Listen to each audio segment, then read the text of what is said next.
الله الرحمن الرحيم. الحمد لله نحمده ونستعينه ونستغفره ونعوذ بالله من شرور أنفسنا ومن سيئات أعمالنا.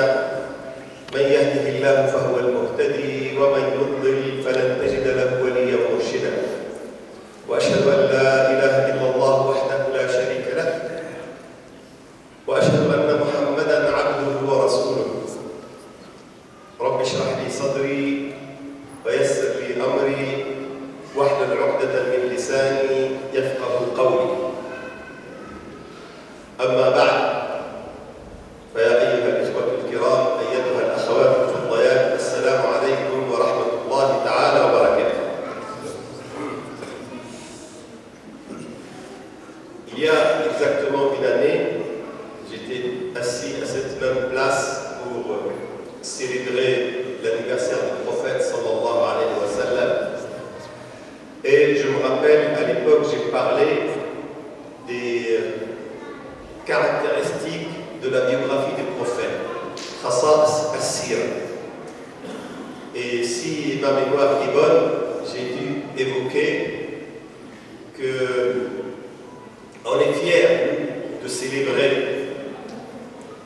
l'anniversaire du prophète sallallahu alayhi wa sallam parce que sa biographie, parce que sa vie, par rapport à tous les grands hommes de l'humanité, à tous les prophètes, les messagers, les chefs d'État, les rois, les commandants, sa vie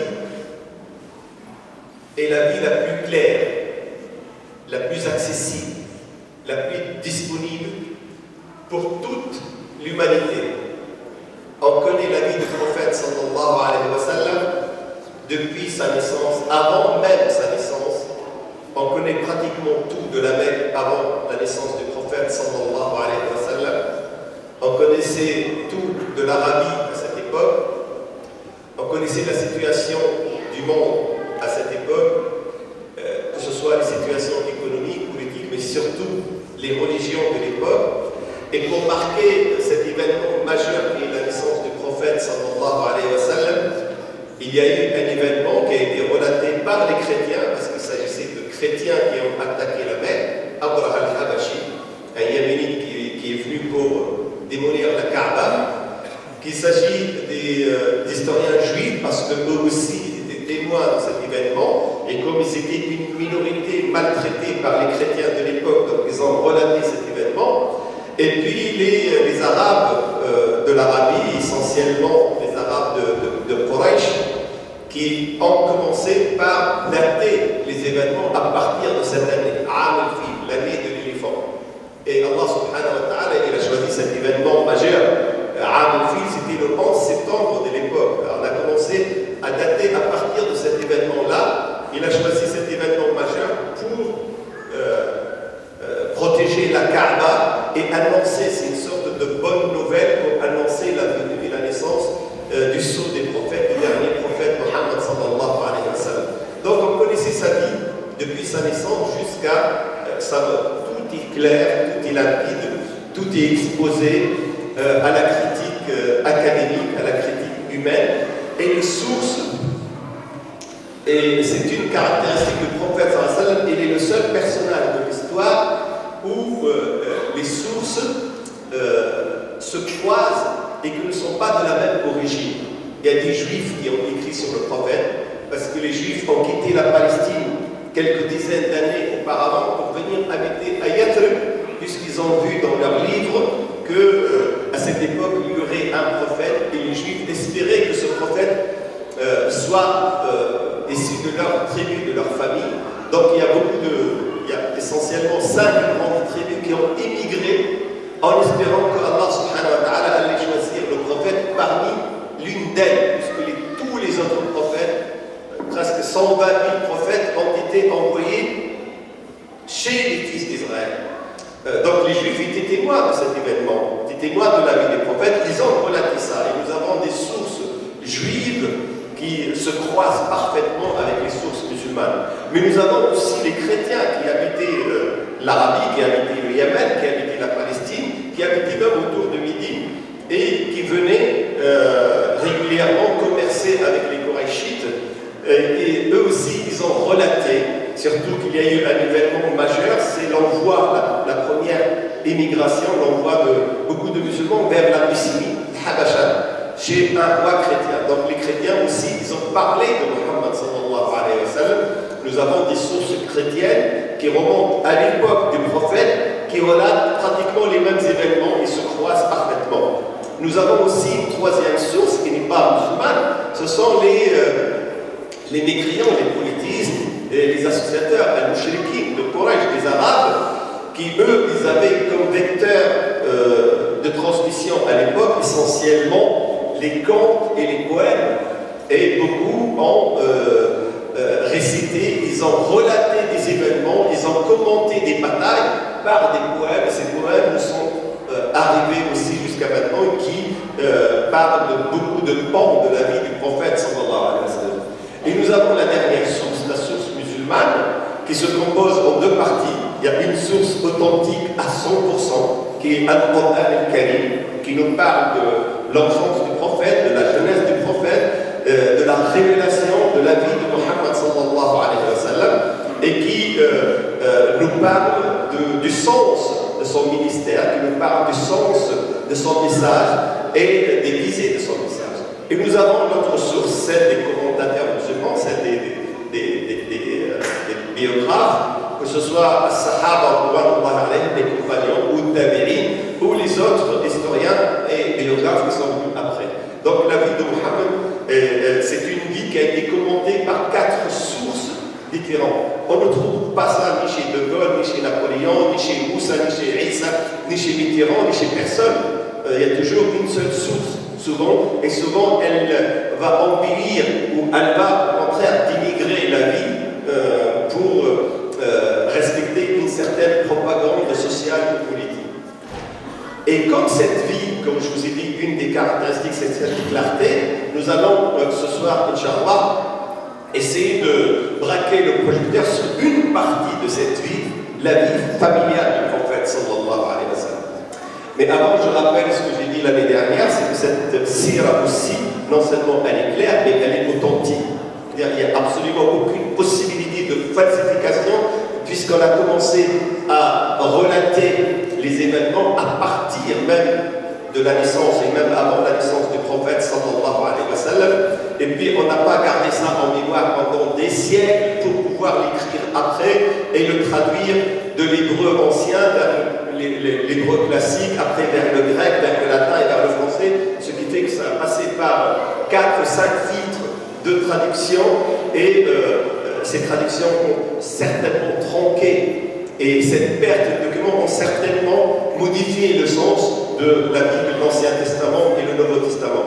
Pour les sources musulmanes, elles étaient fixées dès le début, et nous avons les originaux. Le premier Coran de Uthman ou Affan, nous l'avons aujourd'hui, et n'importe qui d'entre nous peut le voir, peut voir une copie à Topkapi à Istanbul, peut voir une autre copie à Tashkent, et peut voir une copie presque complète, elle n'est pas complète à Londres, et peut voir une 4e qui n'est pas aussi complète au musée du Caire. Donc nous avons les documents originaux, et nous avons aussi ce vecteur formidable qui est la mémoire des musulmans. Si vous demandez aux juifs combien de juifs connaissent l'Ancien Testament par cœur, il y a 0 juif. Il n'y a pas un seul juif qui connaît l'Ancien Testament par cœur. Ils connaissent quelques versets de la Torah, et ce sont les rabbins, les prêtres, les grands, mais personne ne peut connaître tout l'Ancien Testament par cœur. Si vous demandez aux chrétiens qui a appris le Nouveau Testament, pourtant ce n'est pas très grand, par cœur, il n'y a aucun chrétien, ni pape, ni évêque, ni cardinal, ni prêtre, ni curé, personne. Si vous demandez aux musulmans combien connaît le Coran, les 604 pages du Coran par cœur, vous allez trouver pas des milliers, pas des millions, des centaines de millions par le monde. Et la majorité ne sont même pas d'origine arabe d'ailleurs, qui connaissent le Coran par cœur, et qu'il n'y a pas une seule voyelle, pas une seule lettre qui diffère de la révélation de Muhammad sallallahu alayhi wa sallam. Et ce merveilleux vecteur nous a apporté cette sira qui est complètement et parfaitement authentique.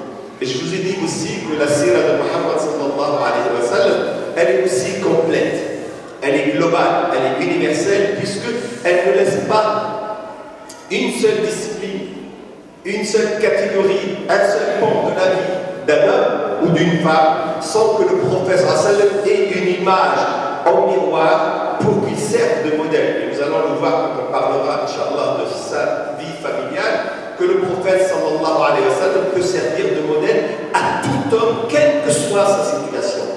Et surtout, ces jours-ci, dans ce monde moderne, avec cette nouvelle révolution numérique où tout est très très très rapide, quand je relis les paroles et les commentaires du prophète sallam, ou même quand je relis quelques versets du Coran, j'ai l'impression que les versets ont été révélés hier ou avant-hier, tellement comment hier j'étais dans un cours avec des femmes à Amiens, on était en train d'expliquer sur Al-Bayyin, Lam yakun alladhina kafaru. Et on a l'impression que cette sourate a été révélée hier. On a l'impression que cette sourate, elle est venue commenter le discours de François Hollande. Elle est venue commenter toute la campagne médiatique autour de Dieudonné, autour de la mort de Sharon, etc. Elle nous parle comme si réellement c'était un journaliste moderne du Monde, de France 2 ou de France Presse ou des New York Times qui est en train de commenter les événements d'aujourd'hui. Donc cette sira, cette biographie, elle est réellement shamila, kamila, complète, universelle, qui ne laisse aucune partie de la vie dans l'ombre. Et nous allons l'illustrer en parlant de la vie familiale du prophète sallallahu alayhi wa sallam. J'ai rappelé ce que j'ai dit la dernière fois pour construire dessus, mais avant je vais faire deux remarques essentielles qui risquent de me prendre la majorité du temps parce que ce sont des remarques fondamentales. Depuis pratiquement 2 semaines, j'ai reçu des mails, des SMS, des questions, des commentaires dans toutes les conférences, les séminaires que je fais. Beaucoup de gens se posent la question. Il y en a qui se posent la question d'une manière innocente, juste pour savoir la réponse. Beaucoup posent la question pour, en réalité, me gêner, pour me dire que ce que je fais n'est pas bien. A-t-on le droit de fêter l'anniversaire de Muhammad sallallahu alayhi wa sallam? Ne serait-ce pas une bid'a? Et il suffit d'utiliser le terme bid'a chez beaucoup de jeunes, et surtout les jeunes qui ont acquis le savoir par les sites internet, c'est-à-dire un savoir extrêmement superficiel. Il suffit de dire bid'a pour que leur pousse des boutons, ils sont allergiques à bid'a, ils ne savent pas que le terme bid'a c'est une innovation. Et l'innovation n'est pas nécessairement et à chaque fois mauvaise, sinon une grande partie de notre vie serait mauvaise puisque notre vie est jalonnée par des bid'a, par des innovations, que ce soit notre façon de nous habiller, notre façon de communiquer, notre façon de déplacer, les moyens de transport, notre manière de gérer le monde, ce sont des bid'a aussi. Et est-ce que fêter l'anniversaire du prophète ne serait-ce pas une bid'a, puisque durant les 3 premiers siècles, et c'est une vérité, les musulmans n'ont pas fêté l'anniversaire du prophète sallallahu alayhi wa sallam. Alors, comme je sais que ici à Biblavdas, vous êtes des gens privilégiés, vous êtes beaucoup plus savants, Dieu merci, que les autres, il n'y a peut-être pas beaucoup d'entre vous qui se posent ce genre de questions, mais j'ai pris la peine d'apporter avec moi un extrait de ce qu'ont dit les plus grands savants de l'islam. À partir du 4e siècle de l'Égypte jusqu'à nos jours, en parlant de Ibn Qayyim, Ibn Taymiyyah, Ibn Hajar al-Asqalani, la majorité des grands savants que nous connaissons, et on a fait exprès d'extraire aussi essentiellement des grands savants qui servent de référence pour le mouvement salafiste, parce que c'est essentiellement chez eux qu'on se pose ce genre de questions. Et je vais apporter ce document, je vais le laisser au frère Mohamed, comme ça il peut vous le distribuer pour avoir les sources que la majorité des savants de l'islam, non seulement ils ne trouvent pas de mal à fêter l'anniversaire du prophète sallallahu, mais au contraire, beaucoup d'entre eux, y compris Ibn Taymiyyah, au contraire, il faut le fêter. Et nous, on ne parle pas de fêter l'anniversaire, nous, on parle de célébrer l'anniversaire. C'est-à-dire saisir l'occasion de la naissance du prophète sallallahu pour parler du prophète sallallahu, pour se rappeler sa vie, pour essayer de tirer des leçons, pour essayer de tirer une guidée de sa vie, et pour répéter combien de fois sallallahu alayhi wa sallam, comme ça on est en harmonie avec les anges dans ce monde qui font la prière salat ala nabi sallallahu alayhi wa sallam. Donc à la fin du cours, Inch'Allah, on vous donnera ce document. Il faudrait que l'administration le photocopie, le distribue pour vous rassurer que ce que nous faisons ici, ce n'est pas une bid'a, au contraire, c'est une bonne chose, c'est une occasion qui est un peu bizarre, si jamais l'association, la mosquée d'Ibn Abbas avait programmé au mois de mai, par exemple, un cours sur le prophète, juste comme ça, sans aucune occasion. Voilà, on vous invite à une conférence qui parle de Mohammed sallallahu alayhi wa sallam. Tout le monde serait venu, tout le monde trouvait ça tout à fait normal qu'un jour, dans l'année, on parle du prophète. Mais si ce jour, c'est à l'occasion de sa naissance, ça pose problème, ce qui est complètement paradoxal. Maintenant, il faut saisir justement l'occasion de la fête. Et chez les musulmans, essentiellement dans les pays du Maghreb, mais dans énormément de pays, surtout les pays non arabes, cette occasion, c'est l'occasion d'inviter les proches, de faire un repas, de distribuer des boissons. Et là, moi, je me rappelle mon grand-père, durant toute ma jeunesse, il invite tous les voisins qui envoient des boissons, puis il récite Al-Burda, tout un poème sur la vie des prophètes. Et j'ai connu, moi, la vie des prophètes à travers Al-Burda, à travers ça, avant d'apprendre beaucoup plus tard sa biographie. Donc c'est une bonne chose. Il ne faut pas tendre l'oreille à beaucoup de gens où tout est haram et souhaiter la bonne année quand le 31 décembre, souhaiter la bonne année aux musulmans ou non musulmans, c'est aussi haram. Alors que je peux tous les jours dire à n'importe qui bonjour, je te souhaite une bonne journée, je te souhaite une bonne semaine, je te souhaite un bon mois, je te souhaite une bonne année. Mais si on le fait le 31 décembre, c'est haram. Bien sûr, ça ne serait pas haram, ça ne serait pas gros. Si jamais on le fait juste pour faire comme les chrétiens, on le fait avec l'intention de les imiter. À ce moment-là, ce qui est haram, ce n'est même pas de souhaiter la bonne année, mais le fait d'imiter les autres dans une chose. Mais je ne crois pas qu'il y a qu'un seul musulman qui va souhaiter la bonne année aux gens juste pour faire comme les chrétiens, mais c'est dans la culture. La France est un pays chrétien, est un pays juif, est un pays laïque, est un pays musulman. Et les musulmans doivent partager avec la France la culture, surtout la culture sociale. Donc faites attention à une partie malheureusement de nos jeunes gens que pour eux la règle tout est haram sauf ce qui est interdit. Pour les musulmans c'est le contraire, tout est halal, tout est permis sauf ce qui est interdit. Ce qui est interdit c'est très peu. Et ce n'est pas tout est haram sauf ce qui est permis.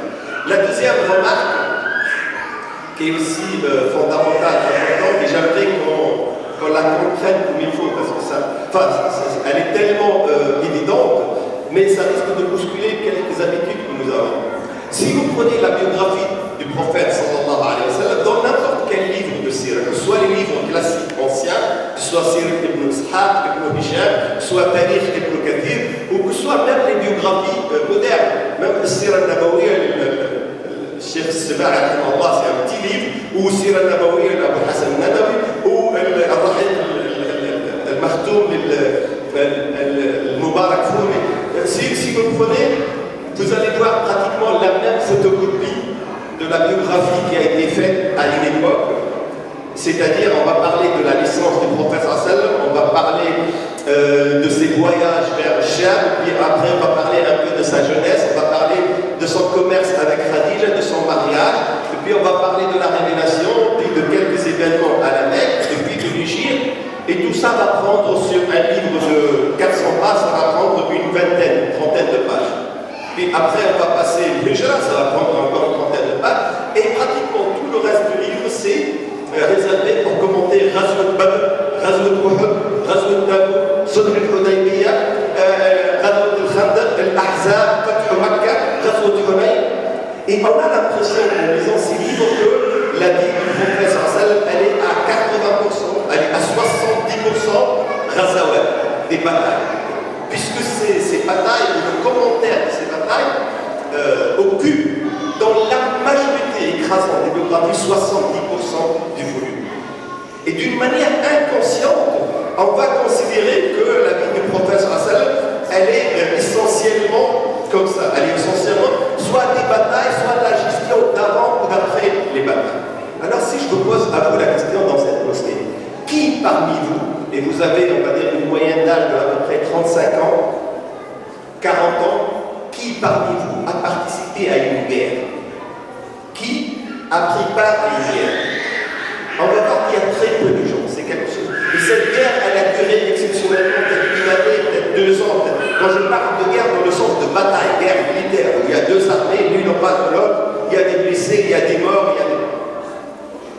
Alors comment ça se fait que nous, on nous demande de prendre le prophète sallallahu alayhi wa sallam comme modèle dans notre vie, et essentiellement dans notre famille, alors que l'essentiel de la vie du prophète, c'est pour préparer ou pour délivrer, ou pour livrer des batailles, et que nous, on n'a jamais été dans. Et j'espère qu'on n'aura jamais à participer à une guerre, ou à subir une guerre. Parce que la guerre dans l'islam, la guerre dans la vie, c'est une exception.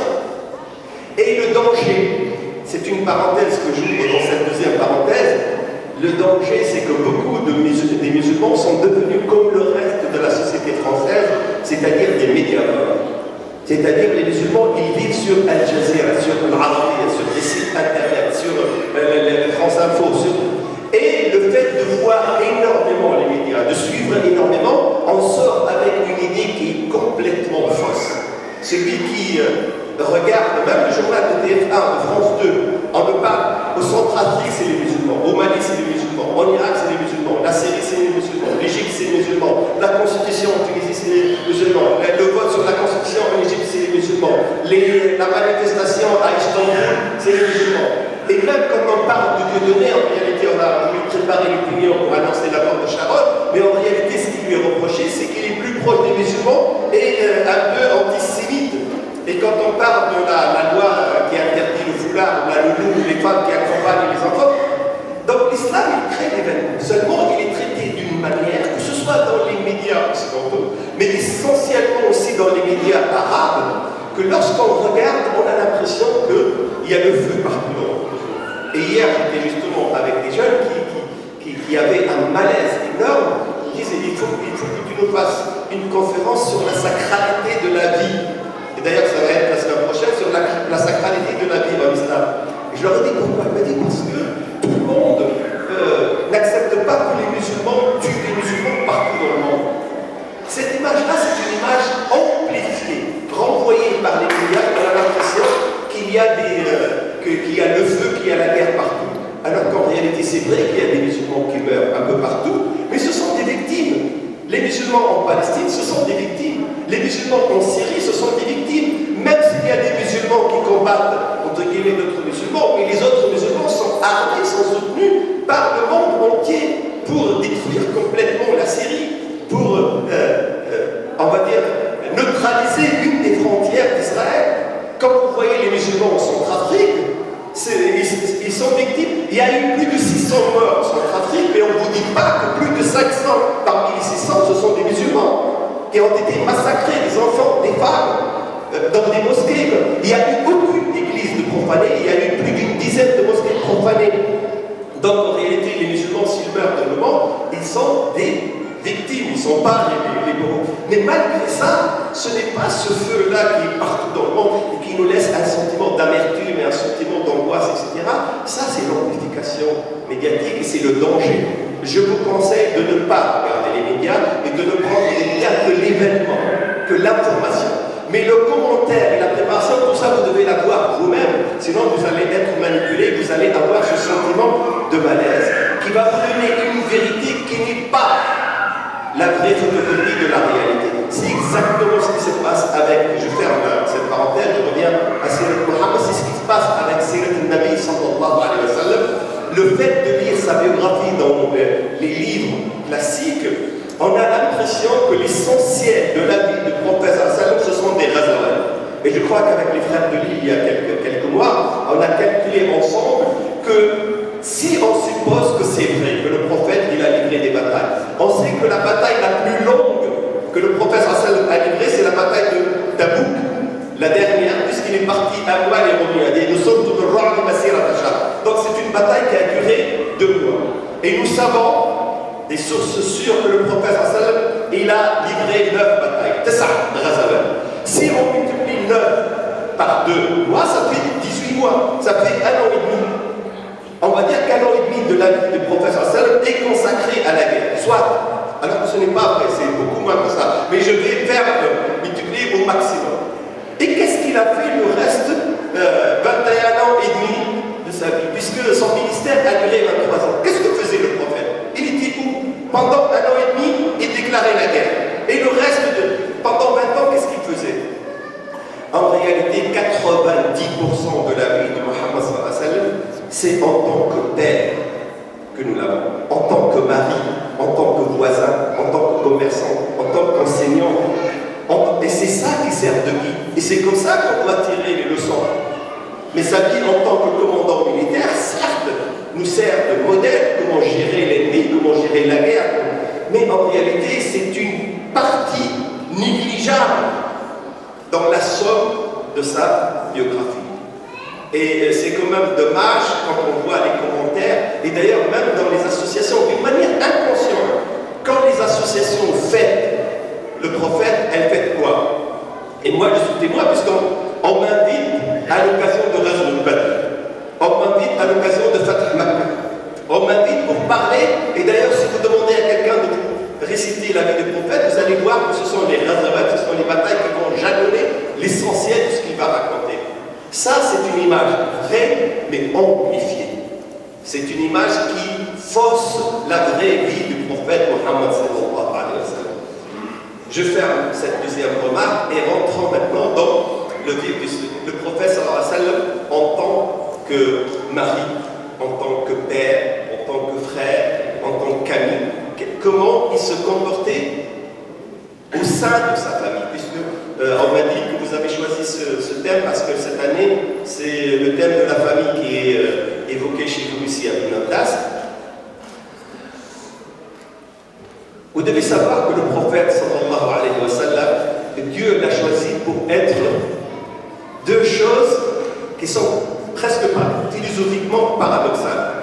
D'abord, il devrait être le dernier des prophètes, le sceau des prophètes. C'est-à-dire qu'il n'y a pas une autre possibilité d'amendement, il n'y a pas une possibilité de rectification, il n'y a pas une possibilité d'allègement. Comme Moussa alayhi salam, il a été envoyé à Bani Israël, Allah subhanahu wa ta'ala a envoyé après Moussa des milliers d'autres prophètes et chacun d'eux apportait quelques aménagements dans la loi de Moïse, fi shari'ati Moussa. Jusqu'à le dernier, Isa alayhi salam, et lui, il était chargé, et d'ailleurs il l'a déclaré, Isa il a déclaré à tout le monde, et vous trouvez ça dans les évangiles, même si les chrétiens font une interprétation erronée malheureusement de la chose, mais Isa dit, je suis venu pour deux choses. Je suis venu pour alléger un peu le fardeau que vous avez. Parce que les Juifs, Bani Israël, ils ont tellement posé des questions juste pour vexer leurs messagers, pour vexer leurs prophètes, juste pour tester Allah subhanahu wa ta'ala, qu'Allah subhanahu wa ta'ala a compliqué leur vie. Et il a changé la donne après quelques dizaines d'années de tout est permis, tout est halal sauf ce qui est interdit, au contraire, tout est haram sauf ce qui est permis. Et nous avons, vous pouvez, quand vous aurez le temps, regarder le verset 160 de Surat Al-Nisa ou le verset 146 de Surat Al-An'am, vous allez voir que Allah subhanahu wa ta'ala il dit si on a compliqué leur vie, c'est pour les punir de poser des questions à tort et à travers, est-ce que c'est halal, est-ce que c'est haram, oui, tu es une vache. Ok, n'importe quelle vache on fait la faire. Mais il vient, mais quel genre de vache? Bon, une vache qui a telle caractéristique. Ils font un tour, oui, il y a beaucoup de vaches. Alors il va encore donner à notre, oui, mais jusqu'à ce qu'il ne reste qu'une seule vache, une seule. Et s'il n'avait pas dit, Inna insha'Allah, même cette vache-là serait cachée, à ce moment-là, Allah subhanahu wa ta'ala les aurait châtiés comme il l'a fait dans d'autres situations. C'est pour ça, Isa est venu pour alléger un peu ce fardeau, pour leur dire qu'il y a beaucoup de choses qui ont été interdites dans Shari'at Moussa, mais je vais enlever, suspendre cette interdiction. C'est une sorte d'amendement dans le bon sens. Et la deuxième chose que Isa est venu faire, c'est annoncer la bonne nouvelle. Annoncer al-Bushra, annoncer l'évangile. L'évangile, c'est la bonne nouvelle en langue grecque. L'évangile, c'est quoi? La bonne nouvelle, c'est je vous annonce la venue d'un dernier prophète. Et ce prophète-là, Allah subhanahu wa ta'ala va parfaire par lui la révélation. C'est-à-dire, c'est la définition. C'est la petite frise que vous mettez en haut du salon après avoir mis le papier peint. Après, il vous reste juste une définition pour que ça fasse joli. C'est Mohammed sallallahu alayhi wa sallam. Et d'ailleurs, lui-même, il donne cet exemple. Il dit, regardez ce papier, il y a juste la place d'une brique. Et les gens disent, ah, comme jamais on a rajouté cette brique à ça. Il dit je suis cette brique. Je suis celui qui est venu pour parfaire justement la religion. Et c'est la seule fois depuis Adam alayhi salam que Allah subhanahu wa ta'ala révèle Al-Yawma akmaltu lakum. Ça y est, j'ai clos, j'ai terminé, j'ai parfait la révélation. Donc Mohammed est le dernier des prophètes, il n'y aura pas une session de rattrapage. Il n'y aura pas quelqu'un d'autre qui viendrait pour changer un peu une partie de la législation de Mohammed parce qu'il nous a imposé le foulard. Le foulard en Arabie, à la limite, d'accord, en Algérie, d'accord, mais ici en France, est-ce qu'il n'y a pas quelque part un savant, quelqu'un qui ose faire comme le pape, légiférer au nom de Dieu pour changer un peu? Je suis désolé de vous annoncer la mauvaise nouvelle. Après Mohammed, il n'y a pas de pape, il n'y a pas de nabi, il n'y a pas de rasoul, la législation, elle est terminée. Et ça nous pose une sorte d'angoisse parce que, à ce moment-là, tout ce qu'il a décrété devrait être applicable. Et on a la deuxième chose qui paraît paradoxale, c'est que dans sa vie, puisqu'il est le dernier des prophètes, Allah subhanahu wa ta'ala, il a dit que la vie de Mohammed vous sert de modèle, vous sert d'exemple. Tout ce qui vous pose problème dans la vie, quelle que soit la nature du problème, regardez dans la vie de Mohammed, vous allez voir une partie de sa vie, vous allez voir des épisodes de sa vie qui vont répondre à votre interrogation. Donc, comme il est le dernier des prophètes, il faudrait que sa législation soit réellement apte à traverser le temps et l'espace. Et pour que ça se fasse, il va servir de modèle.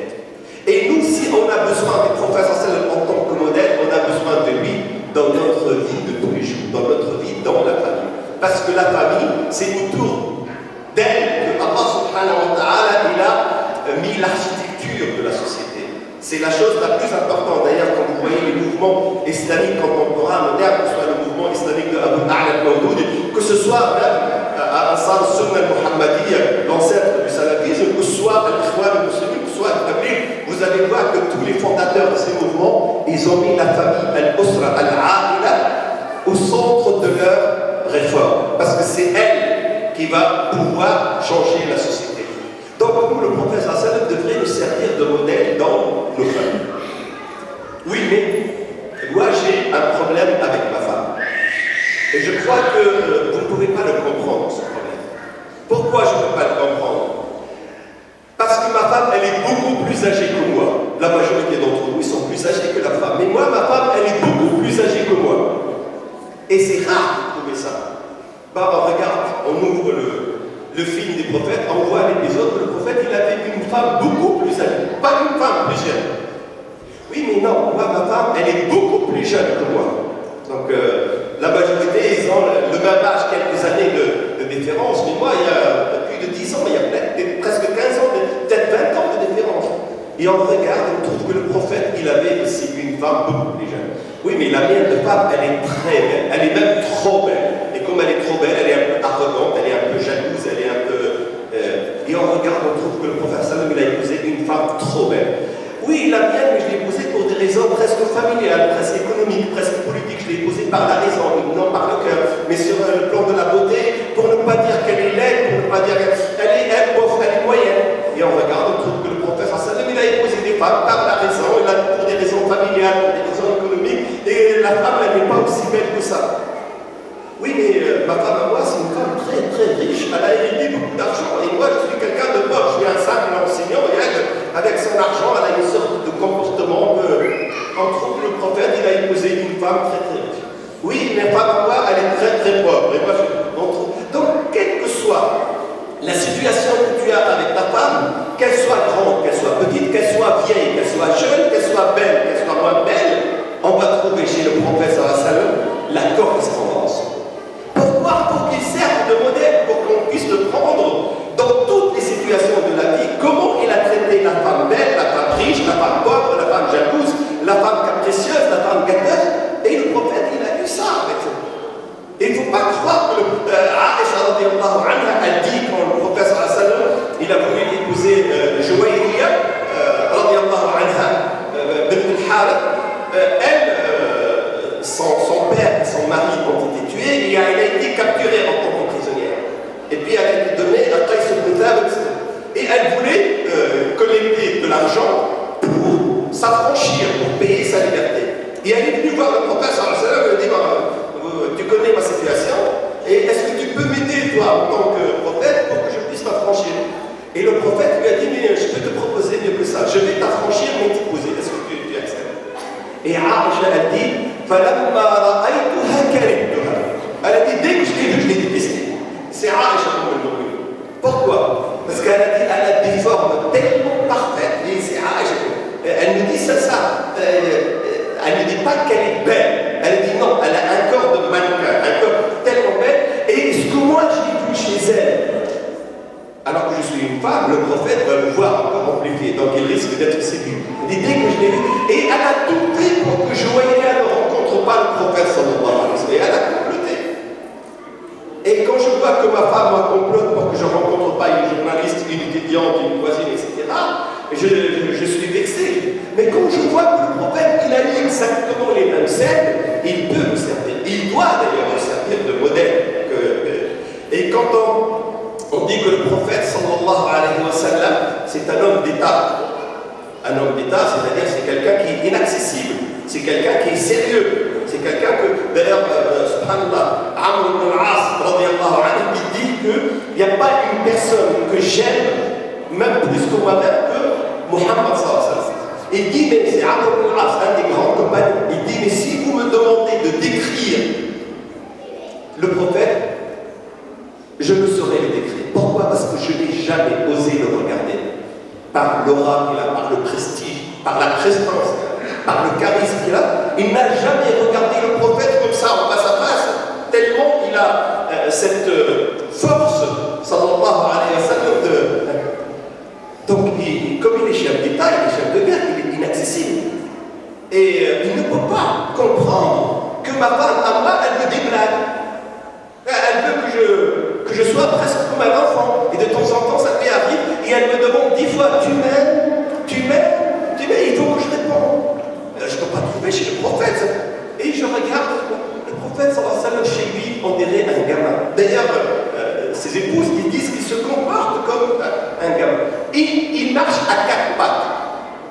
Rasulullah sallallahu alayhi wa sallam, il marche à 4 pattes, et sur son dos, et là, ses 2 petits-enfants.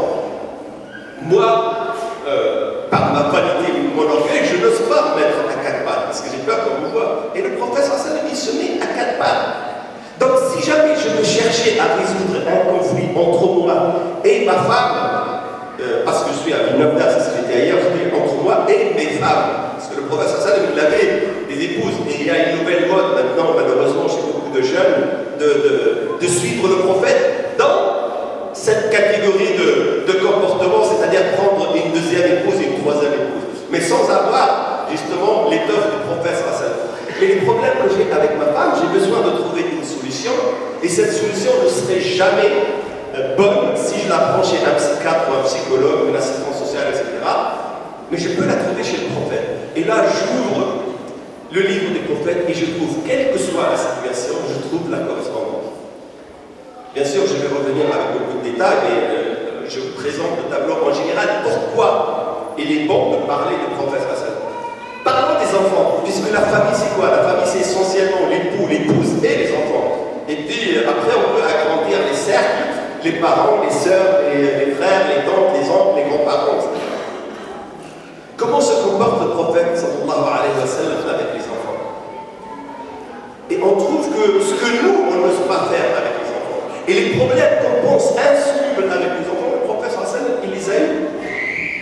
Et m'est arrivé il y a quelques années, subhanallah, ma fille est née, elle est venue dans une réunion publique, puis elle a annoncé quelque chose qui me concerne alors que j'étais même pas au courant. Et ça m'a vexé, parce qu'elle a dit c'est convenable, mais le fait que tout le monde le sache avant que moi je sois au courant, ça a blessé ma fierté, ma vanité, mon orgueil. Et je ne sais pas par quel miracle, subhanallah, elle est partie chez elle et je devrais normalement lui dire que je ne suis pas du tout content. Avant que j'aille chez elle, je ne sais pas par quel miracle, subhanallah, je tombe sur un livre qu'un étudiant m'a passé de Cheikh Mohammed al-Ghazali.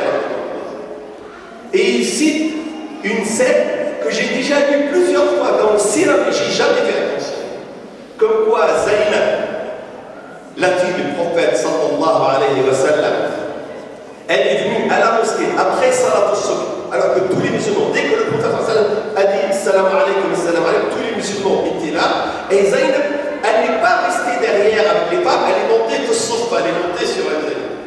Et puis elle a dit, l'As ibn Rabi', son mari qui était un mari non musulman, qui est venu à Médine, elle s'est séparée de lui, parce qu'elle a immigré vers Médine, et lui il est resté. Le prophète sallallahu alayhi wa sallam, il lui a dit, il faut que tu te sépares, mais il est venu à Médine, il a demandé la protection, l'asile auprès de son ex-épouse.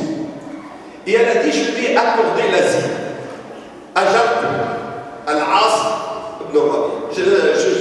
Et le prophète, il a dit, il a regardé, il a dit, oh, ouais, je suis pas au courant, je suis désolé, parce que les gens, ils ont regardé le prophète, c'est sûrement lui qui lui a dit. Il a dit, je ne suis pas au courant. Elle n'en a pas parlé.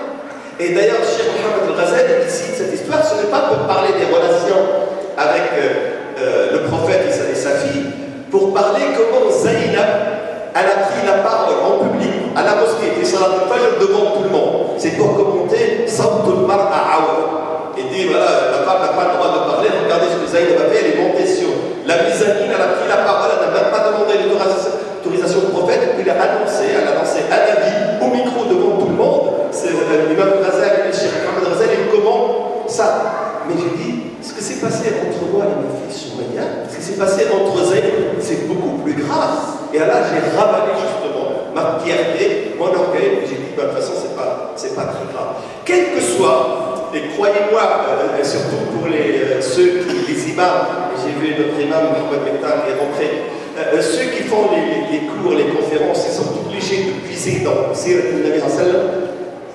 Ils trouvent qu'il n'y a pas une situation compliquée dans la famille où on n'a pas une correspondance dans la vie de Muhammad sallallahu alayhi wa sallam.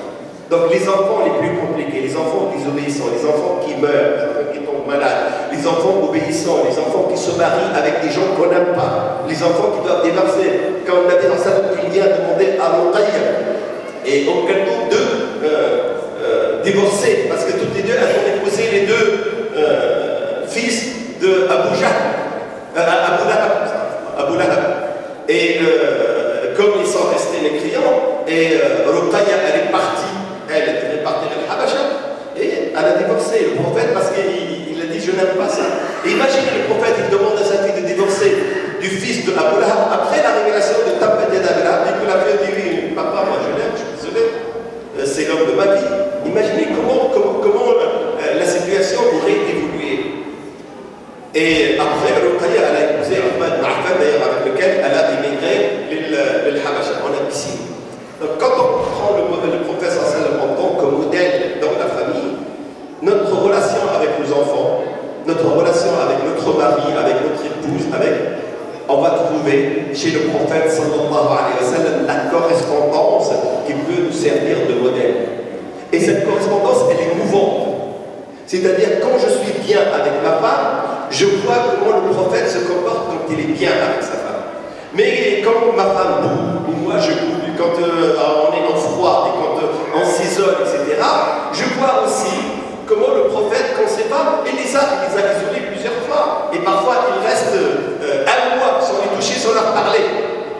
Et je vois comment le prophète a agi, comment la chose a été réglée. Donc, on peut trouver chez le prophète sallallahu alayhi wa sallam tout ce qu'il nous faut pour notre famille. Mais si on agrandit un peu le cercle et on parle des voisins, on parle des frères, on parle des sœurs, on parle des tantes, on parle des grands-parents, on va trouver que le prophète sallallahu alayhi wa sallam, il a aussi un modèle à nous présenter, quelle que soit la complexité de la situation.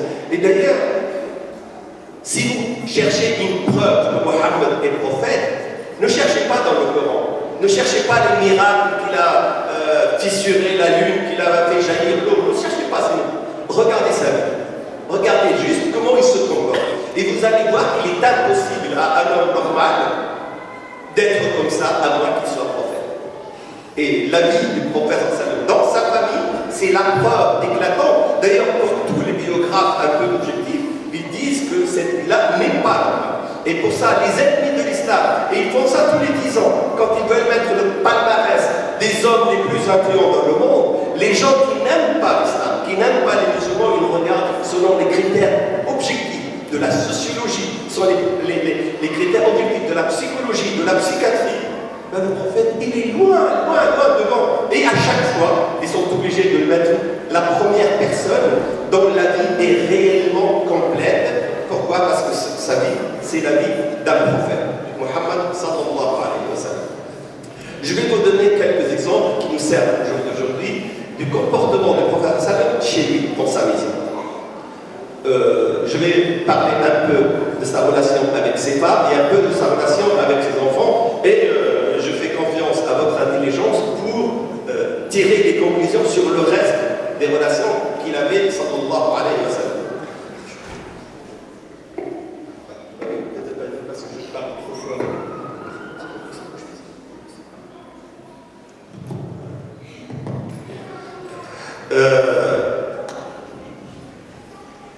Le prophète sallallahu alayhi wa sallam, il a épousé Khadija, il avait 25 ans, elle avait 40 ans. Et lui, c'était sa première femme, et elle, c'est son troisième mari. Elle avait déjà épousé 2 autres hommes avant le prophète sallallahu alayhi wa sallam. Et elle a eu des enfants des 2 autres hommes. Rien que là, il n'était pas encore prophète, mais sa vie va être étalée. Parce que quand un homme est choisi par Dieu pour qu'il soit prophète, il faudrait que l'ensemble de sa vie soit limpide. Il ne faut pas qu'il y ait une contradiction. Et c'est par ça, Moussa alayhi salam, quand il a commis un meurtre par erreur, Allah subhanahu wa ta'ala l'a révélé, l'a dit. Mais il a immédiatement, avant qu'il soit prophète, immédiatement compris par son éducation israélite, il a compris que il a compris que c'est Shaitan, et c'est pour ça qu'il a demandé pardon à Allah subhanahu wa ta'ala, et Dieu lui a pardonné.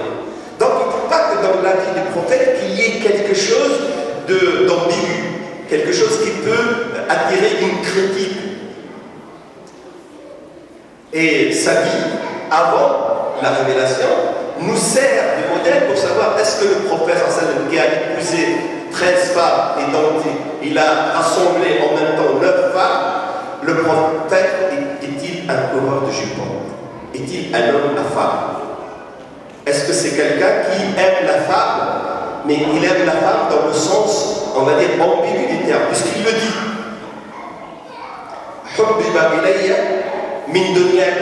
Vous avez trouvé dans des versions thalat. Le terme thalat, c'est un terme rajouté, ce n'est pas vrai. D'ailleurs, le hadith lui-même le contredit. Le parfum et les femmes. Le salat, elle ne peut pas être min ad-dunya. Donc, on ne peut pas dire que le salat peut donner. Donc, les 2 premières choses, le parfum et les femmes. Et la troisième chose, elle n'est pas min dunya wa ju'ilat qurratu 'ayni fi salat, et dans la pupille de mes yeux, il y a la prière, l'amour que j'ai. Mais cet amour que le prophète sallallahu alayhi wa sallam a pour les femmes, est-ce que c'est un amour qu'il a, c'est un amour charnel? C'est l'amour de plus belle la vie, où tout le monde couche avec tout le monde? Est-ce que c'est l'amour des jeunes filles là qui piquent un flash quand elles voient un garçon et elle va développer toute une vie virtuelle avec lui, mais juste dans le domaine charnel, ou un garçon qui pense que cette fille-là c'est la femme de sa vie? Est-ce que le prophète il avait ça? Et surtout, vous savez, ces instincts que nous avons, l'homme est attiré par la femme. Et la femme est attirée par l'homme, et c'est dans notre ADN, c'est dans notre programme. Seulement, cette attirance, elle devrait être modérée, elle devrait être contrôlée par la raison. Et la société, avec ses séries télévisées, avec ses pièces de théâtre, avec ses films, avec ses romans, avec l'école, avec ses affiches, avec toutes les émissions, avec les stars, elle gomme toute la modération pour tout mettre sur la passion, pour tout mettre sur l'aspect charnel. Et vous n'avez qu'à aller dans un bistrot pendant 10 minutes et regarder les gens, les hommes, de quoi ils parlent. Ou allez, approchez-vous même des femmes, regardez de quoi elles parlent, les femmes. Vous allez voir que c'est les sujets chez les hommes, en 90%, ils vont parler de sport, vont parler de voiture, peut-être parfois des chiens. Alors ils commencent par parler d'abord, il fait beau aujourd'hui la pluie, puis après ça dérive sur les femmes. Et à l'école, dans les collèges, c'est exact. Mais les femmes, c'est d'une manière ambiguë, perverse. Regardez tous les one-man shows, toutes les pièces, tous les films. C'est quoi? C'est toujours ça. Et ça amplifie chez nous cette vision virtuelle de la femme qui annule presque la modération de la raison. Le prophète sallallahu il n'avait pas ça. Il aime la femme, mais il aime la femme parce qu'elle est le complément de l'homme. Il aime la femme parce qu'il l'a dit, Al-Nisa Shaqqa, parce que sans la femme, je ne suis rien. D'ailleurs, le terme insan, en arabe, insan, c'est un terme muthanna, c'est une dualité, c'est ins et ins. L'homme ne peut être homme que lorsqu'il a l'autre partie. Parce que le prophète, sallallahu alayhi wa sallam, il comprend ça, il ne peut pas ne pas aimer la femme, ne pas aimer la femme, c'est ne pas aimer sa vie. Mais c'est un amour rationnel. Et pour le démontrer, il a épousé une femme qui a déjà épousé 2 hommes avant lui et qui a 15 ans de plus que lui. Et on va dire, oui, mais il l'a épousé juste pour des raisons financières, des raisons sociales. Oui, si c'était le cas, au bout de 2 ans, 3 ans, 4 ans, il va épouser une autre. Surtout que la règle à la Mecque, à l'époque des prophètes. D'ailleurs, quand on a cherché dans la vie des compagnons, on n'a pas trouvé un seul compagnon qui avait qu'une seule femme, qui s'est marié qu'avec une seule. On n'a pas trouvé un seul. Et à l'époque du prophète, avant même la révélation, et même après la révélation, la règle à la Mecque, c'est que tous les hommes, ils ont au moins 2 femmes. Sinon, ils ont au moins épousé une femme, ils ont divorcé, ils ont épousé une deuxième, une troisième, mais il y en avait beaucoup qui avaient 3, 4, 5, 6 épouses. Et le prophète, il est resté avec Khadija combien de temps? Il est resté 25 ans. Il n'a pas eu ni l'intention, ni l'envie d'épouser une autre femme. Regardez cette fidélité. Quand il dit oui à monsieur le maire, quand il va choisir ton épouse, ou malheureusement tu l'as déjà choisi, mais tu n'as pas réfléchi. Tu as le temps ce soir de réfléchir. C'est un projet de vie. C'est un projet pour l'éternité. Ce n'est pas un projet juste pour sa beauté, parce que sa beauté, tu vas voir, d'ici quelques temps, elle va prendre du poids, elle va avoir des rides, ses cheveux vont blanchir, elle va perdre des cheveux, elle va avoir mal aux dents. La moitié de ses dents ne sont pas à elle, ce sont des dents pour le dentiste. Mais si tu as posé ton regard sur elle pour cette beauté-là, tu vas être déçu. Mais si tu l'as choisi par la raison, comme le prophète, tu ne peux que rester fidèle. 25 ans. Et quand est-ce qu'il a épousé une autre? À la mort de Khadija. Parce que Khadija, elle est décédée quand le prophète il avait presque 50 ans. Et quand il a épousé une autre après, d'ailleurs quelques jours après sa mort, il l'a épousée pourquoi? Parce qu'il dit, ah, chouette, ça y est, là je peux rattraper le retard, me venger. Il a épousé Saouda bint Zum'a, qui était plus âgée encore que lui. C'était une femme noire qui était réellement vieille, parce qu'il ne l'a pas épousée pour l'aspect charnel, il l'a épousée parce qu'il a besoin d'une femme pour s'occuper de son intimité, pour repasser ses chemises, pour préparer son petit déjeuner, pour s'occuper de lui, pour lui dire il me faut quelqu'un à qui je vais dire j'ai mal au ventre et ceci. Il me faut quelqu'un dans l'intimité. Il a besoin d'une épouse.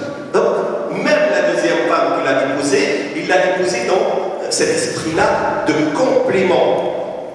Il n'a pas épousé une princesse pour sa beauté, juste pour la chambre à coucher. Non, il l'a épousée pour la vie.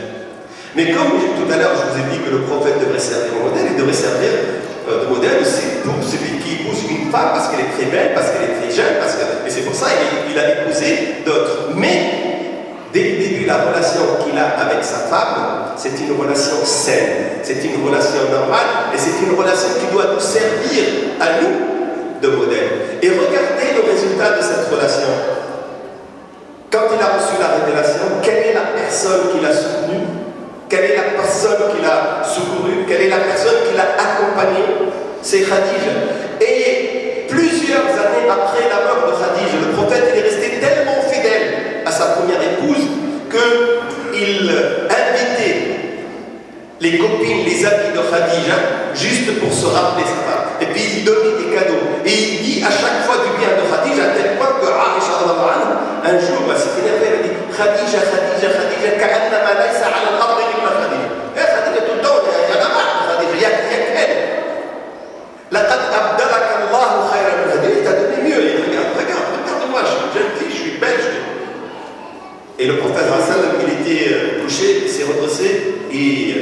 il a dit qu'il disait Wallahi ma abdalani Allah khair. Non, c'est pas vrai.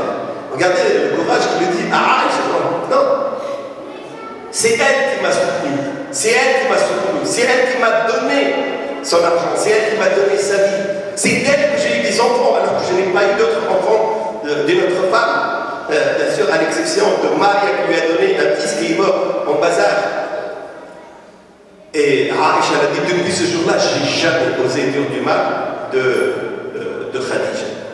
Et il n'a pas parlé que Khadija elle est plus belle, parce que là ça aurait vexé notre épouse. Que Khadija elle est plus intelligente, que Khadija elle est plus riche, parce qu'il connaît la psychologie de Aïcha. Il a dit des arguments qu'elle Aïcha ne peut rien opposer. Elle ne peut qu'avoir de respect pour Khadija.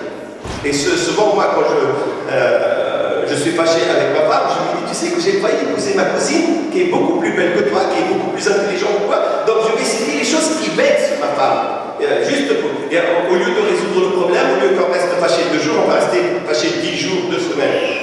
Mais parce que là, je ne comprends pas comment le prophète, sallallahu alayhi wa sallam, il a réglé ce problème de jalousie, de relation avec ses épouses. Et comment il était chez lui, avec ses femmes. Quand il est à l'intérieur de la maison, le prophète sallam, il enlève une cravate et puis il met les vêtements de bricolage, les vêtements de la maison. Puis il a une garde-robe pour recevoir les différentes délégations pour sortir à la mosquée, etc. Parce que vous savez, d'ailleurs, moi je le sais, dans la psychologie de la femme, quand tu rentres avec tes vêtements de travail et tu restes à la maison, c'est comme si tu ramènes le travail avec toi à la maison.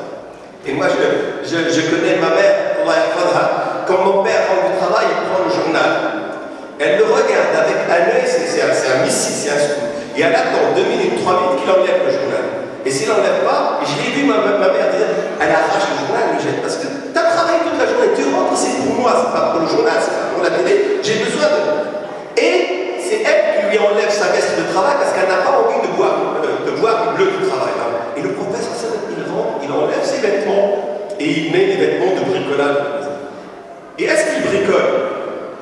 C'est lui qui répare ses chaussures. Et c'est lui qui répare les sandales de ses femmes. Il voit qu'il y a des sandales qui sont déchirées, il prend le fil, il prend l'aiguille, et c'est lui qui répare ça. Il y a beaucoup d'entre nous qui font ça à la maison. D'ailleurs, moi je connais beaucoup de nos frères, et quand je fais des conférences des femmes, il y a des femmes qui se plaignent parce que le mari, il est nul au bricolage. On a une lampe dans l'entrée, il faut juste la changer, mais je ne peux pas moi la changer. Je lui ai demandé, ça fait 6 mois, juste changer de lampe, il ne l'a pas changé. Le prophète sallam, il voyait qu'il y a une fenêtre qui allait tomber, il l'a réparée. Il voyait que sa femme, elle a pris du retard pour préparer à manger. Il prend la pâte et c'est lui qui va pétrir la pâte pour faire le pain. Ça t'arrive, toi, de péter. Il voit que sa femme, elle n'est pas malade.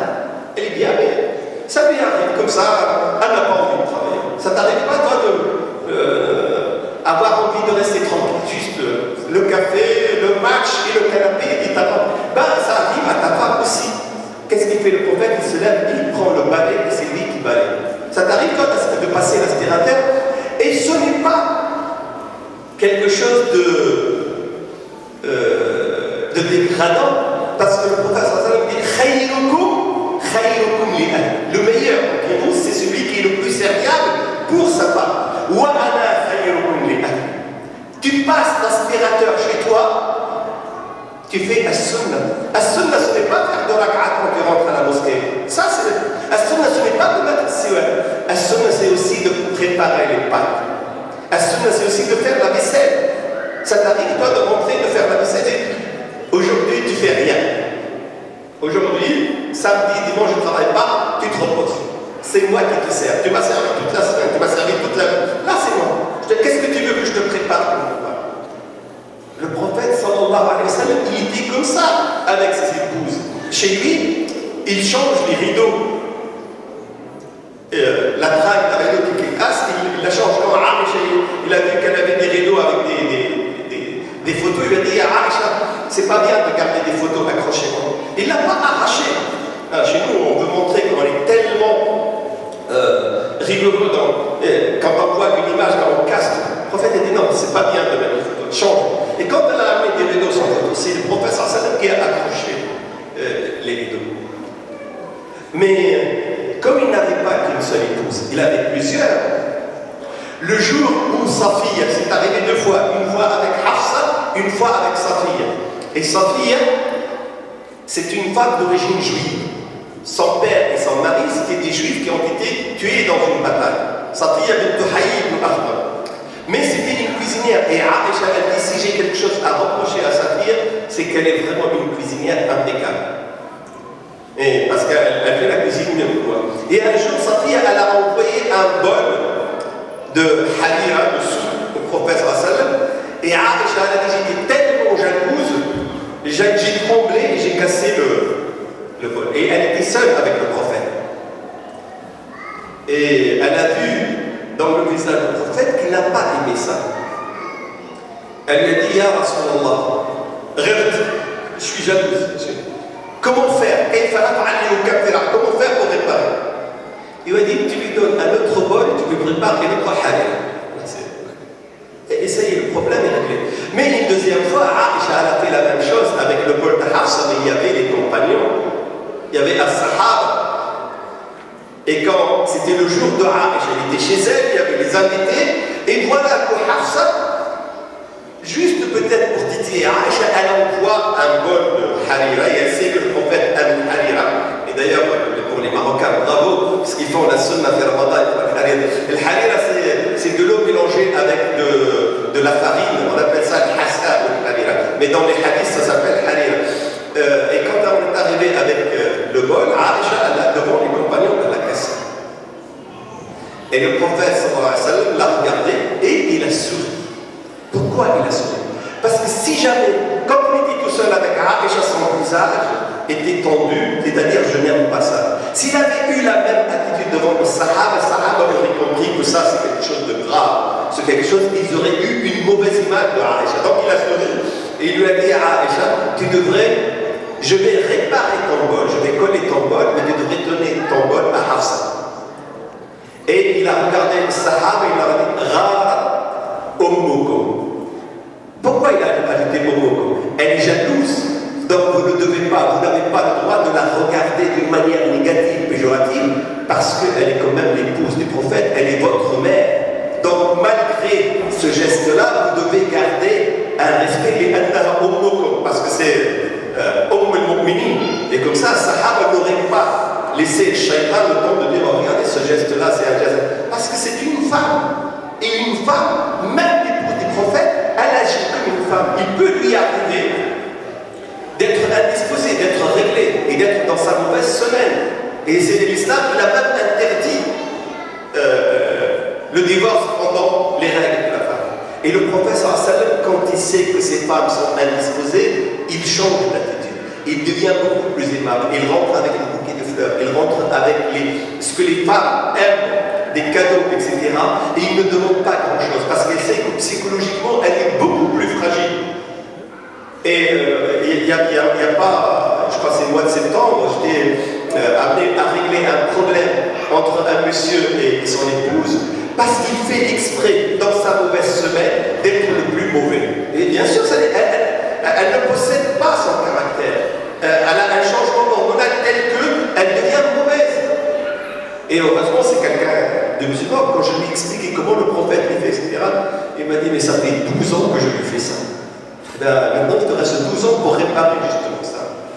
Le prophète, sallallahu alayhi wa sallam, quand il est avec ses épouses, il est mieux que n'importe qui d'entre nous dans l'intimité. Nous, on pense que ce statut de prophète, il lui donne une hauteur, une grandeur qui l'éloigne de ses épouses.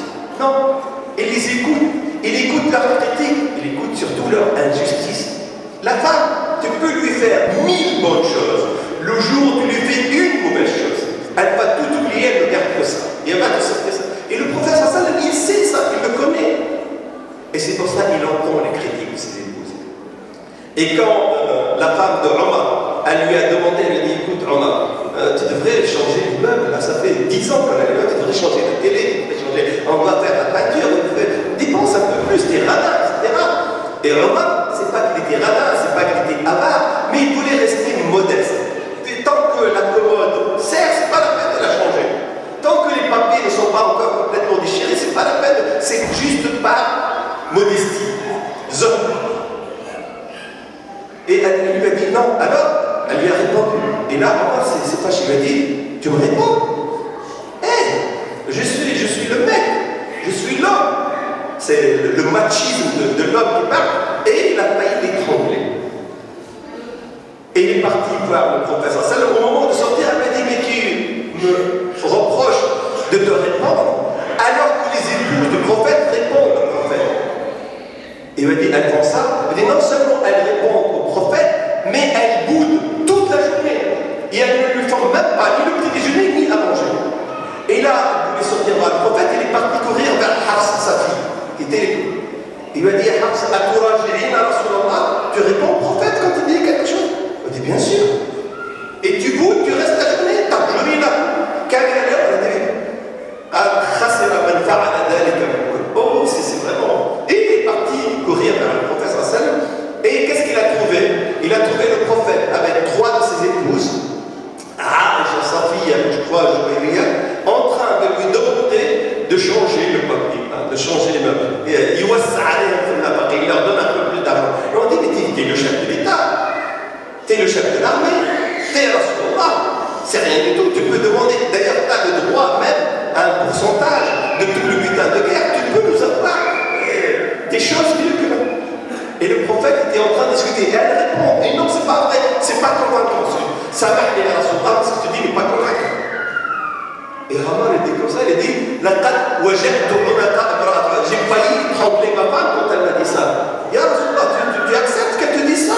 Il dit oui. Elle te répond, il dit, et ça leur arrive de bouder, de ne pas te faire à manger. Il a dit oui. Et Hamar, il dit, moi j'ai failli tuer ma femme, je ne pensais pas que c'est toi ça se passe comme ça. C'est-à-dire que même dans l'intimité de prophète, les compagnons pensaient que le prophète avait un autre comportement, un autre statut. Alors qu'avec sa femme, il accepte l'injustice de la femme. Il accepte les caprices de la femme. Parce que la femme, elle est capricieuse. La femme, elle est gâteuse. Et la femme, elle a besoin de voir son homme et de ne pas dire « je me suis trompé ». Finalement, il est vraiment... Une femme m'a dit, maintenant je le vois, il est vraiment laid. Je ne sais pas quand est-ce que j'ai accepté pousser, mais il est vraiment laid. Mais en réalité, c'est Shaitan qui est en train de lui mettre ça. La femme, elle veut que son homme soit beau, soit présentable. Pourquoi tu traînes à la maison? Tu mets les vêtements de la maison, mais pourquoi tu traînes toujours avec une soutane déchirée ou avec des vêtements que tu n'oses pas voir ta voisine avec, mais tu imposes ça à ta femme? Le prophète, quand il est chez lui, il met les vêtements, le pyjama, les vêtements de la maison, mais ce sont des vêtements repassés, des vêtements propres, des vêtements parfumés. Et il ne laisse pas ses cheveux n'importe comment, il se maquille pour sa femme, pas pour coucher avec, juste pour vivre avec, comme quand il se maquille pour sortir dehors. Parce qu'il sait que la femme, elle aime ça. Et il dit, le prophète, il était beau. Il dit, Allah Jamil, Allah, il est beau, yuhibbul jamal. Il dit, vous devez vous maquiller à vos épouses. Vous devez vous laver les vêtements. Vous devez vous peigner, vous devez passer le peigne à vos cheveux. Vous devez, parce que même le matin quand tu te lèves, si tu vois la laine que tu as, pourquoi tu es comme ça? Même si tu veux faire un bisou à ta femme avec cette laine, le prophète quand il se lève, la première chose à faire, il se lève, il fait ses ablutions, il passe la brosse à dents et après il embrasse sa femme. Mais toi, pourquoi tu lui imposes cette odeur de transpiration, de mauvaise haleine, de vêtements déchirés, de visage d'enterrement, soi-disant parce que tu es chez toi? Le prophète, c'est ça, il ne se comporte pas comme ça. Mais quand il rentre après le travail, surtout après un voyage, et à chaque fois que le prophète rentre d'un voyage, et un voyage, c'est-à-dire qu'il a passé plus de 3 nuits dehors. D'abord, quand il passe plus de 3 nuits, il ne sort jamais sans une de ses épouses. Laquelle il prend? Eh bien, il fait un tirage au sort. Comme ça, nulle, aucune n'est lésée. Et il prend l'épouse, et quand il rentre après 3 jours, il va voir toutes les autres épouses, mais il rentre avec quoi? Il rentre avec un canon, un bouquet de fleurs. Il rentre avec quelques dames, il rentre avec un morceau de tissu. Et je me rappelle, je ne sais pas si Mohamed se rappelle, à Lille, dans un séminaire avec les sœurs, quand j'ai dit qu'il faudrait de temps en temps, une fois par mois, une fois tous les 2 mois, tu rentres chez toi, tu apportes un bouquet de fleurs, ça coûte chez Carrefour, ça coûte 5 euros, 3 euros. Et m'a dit, moi, les seules plantes que je rends chez moi, c'est le poste de nana. Je ne prends rien d'autre. Mais le prophète, c'est pas la valeur du geste, c'est le geste qui compte, c'est pas la valeur de l'objet, ce n'est pas parce que c'est cher. Mais le fait que tu amènes juste un petit foulard, juste quelques dates, juste tu sais que ta femme aime le chocolat, tu passes, tu prends une boîte de chocolat, c'est rien du tout. Elle dit, il pense à moi. Et ça lui fait énormément de bien, et ça efface tout l'effort qu'elle a déployé pour te plaire, pour te préparer à manger, pour faire la vaisselle, pour nettoyer la maison, pour faire le lit, pour aérer les chambres. C'est quand même une corvée, mais ce geste-là, ça efface tout. Et ça renouvelle l'amour, ça renouvelle la relation. Et le prophète, il le faisait d'une manière régulière, il le faisait. Et le miracle, c'est qu'il a épousé 9 femmes qui pratiquement toutes nous ont raconté la même chose. C'est donc que l'information nous arrive, pas une information un peu bizarroïde, raliba, ajiba, non, c'est une information authentique regroupée par le témoignage de toutes les épouses du prophète sallallahu alayhi wa sallam. Donc quand tu es chez toi, on ne te demande pas d'être le chef d'État, d'être l'enseignant, d'être le professeur, on te demande d'être Muhammad ibn Abdullah, d'être le prophète, d'être aussi modeste, d'être aimable. Et il jouait avec ses femmes. Il y avait Safiya et Hafsa, et Aïcha, toutes les deux. Et Aïcha a préparé à manger et elle a demandé à Safiya de manger. Mais Safiya, comme je vous ai dit, elle est bonne cuisinière, elle n'a pas voulu manger. Et qu'est-ce qu'a fait Aïcha? Elle a dit, tu manges, sinon je vais te mettre de la soupe sur ton visage. Elle n'a pas voulu. Et Aïcha a trempé sa main dans la soupe et elle a badigeonné le visage de Safiya. Et qu'est-ce qu'a fait le prophète? Parce qu'il pense que ça risque d'être compliqué, la réaction de Safiya. Il a pris la main de Safiya, il l'a plongée dans la soupe, et puis il a badigeonné le visage. Et tout le monde a rigolé. Et ça y est, l'incident est clos. Il a des enseignements avec. Et le prophète sallallahu alayhi wa sallam a rigolé. Quand Aïcha, parfois, il lui raconte des choses, et Hafsa, elle lui raconte des choses à dormir debout, qui n'ont ni tête ni queue, des choses. Et qu'est-ce qu'il fait? Il y a tabassum. Et parfois, il y a puis voilà, c'est passé, tu as raconté ce que tu as eu. Et quand il rentre, à chaque fois, on lui demande où est-ce que tu étais? Où est-ce que tu as passé? Tu as terminé ton travail à 17h. Là, il est 19h. Qu'est-ce que tu as fait? Vous croyez que cet interrogatoire, tu es le seul à le subir? Non, le professeur Salem lui subit tous les jours. Il dit à Aïcha, j'ai vu telle personne, il y a quelqu'un, c'est telle femme, telle chose j'ai faite. Et elle sait que c'est un chef d'État, elle sait qu'il a beaucoup d'occupations, mais elle a besoin de sentir qui lui appartient. Et le prophète, il mesure ça et il répond à la femme au niveau qu'elle comprend. Je crois que je vais juste faire un petit flash pour les enfants. Et les enfants du professeur Salem, ils sont aussi l'image de nos enfants. Comment il était avec ses enfants. Tout à l'heure, je vous ai dit qu'il marchait à 4 pattes et il mettait sur son dos ses enfants. Et une fois, il était juste devant la mosquée, puis il avait El Hassan qui passait, il l'a pris, il l'a repassé. Il y avait un compagnon, Al-Aqra' ibn Habs, à côté de lui, il lui a dit, vous embrassez les enfants, vous? Et le prophète a dit, bien sûr que j'embrasse les enfants. Il a dit, j'ai 10 enfants. J'ai jamais. Et le prophète a dit, mais qu'est-ce que tu veux que je fasse si Dieu il a mis une pierre à la place de ta pierre? La yarhamullah, la yarham. Si Dieu n'est pas, c'est avec celui qui n'est pas. Et qu'est-ce qu'a fait l'Aqra' ibn Habs? Il est rentré chez lui, les a tous bien. Il a posé un bisou sur la joue de chacun, parce qu'il a eu peur d'être parmi ceux que le prophète sallallahu alayhi wa sallam a dit qu'ils ont le cœur en pierre. Il a eu 4 filles, Ruqayya, wa Zayd, wa Kulthum, wa Fatima de Khadija. Puis il a eu un garçon, juste avant la révélation, qui s'appelle Al-Qasim. Puis après la révélation, il a eu un autre garçon qu'il a appelé Abdallah. Et c'est lui que vous trouvez, qui s'appelle Attar wa Tayyib, et on lui a donné ses surnoms pour dire que c'est le garçon qui est né dans l'islam. Ces 2 garçons sont morts en bas âge. Mais ces 4 filles sont restées. 3 des filles sont mortes pendant la vie du prophète. Il n'y a qu'une seule qui est décédée après sa mort, c'est Fatima. Elle est morte 6 mois après. Donc le prophète sallallahu alayhi wa sallam, il a eu des dizaines d'années de relations avec ses enfants. Et puis il a eu Ibrahim, d'une femme qui lui a été offerte par le roi d'Égypte, Maria, elle lui a donné Ibrahim. Et Ibrahim, il est mort à l'âge d'1 an et demi. Mais avant sa mort, il l'a envoyé au nord de Médine pour l'allaitement, pour qu'il soit allaité. Et qu'est-ce que faisait le prophète toutes les semaines? Il prend avec lui 2, 3 des compagnons, ils font un voyage de quelques kilomètres pour aller dans la banlieue de Médine, et il demande Ibrahim, il le prend dans ses bras, il l'embrasse, et puis il le laisse, il rentre. Qu'est-ce que fait le prophète de l'islam? Il fait 10 kilomètres avec les compagnons juste pour poser un bisou sur la joue de son bébé qui n'a même pas 2 ans. Je sais que chez nous, il y a des gens qui sont extrêmement extrémistes dans l'amour de leurs enfants. C'est-à-dire, ils vivent pour les enfants et ils oublient la prière, ils oublient les obligations, ils oublient même le travail, ils oublient même les bonnes manières pour leurs enfants. Mais je sais qu'il y a d'autres aussi qui négligent les enfants et qui ont tellement de machisme, tellement de fierté qu'ils ne trouvent qu'il n'est pas convenable d'embrasser son fils ou d'embrasser. Et surtout, si c'est une fille, alors là, c'est pire.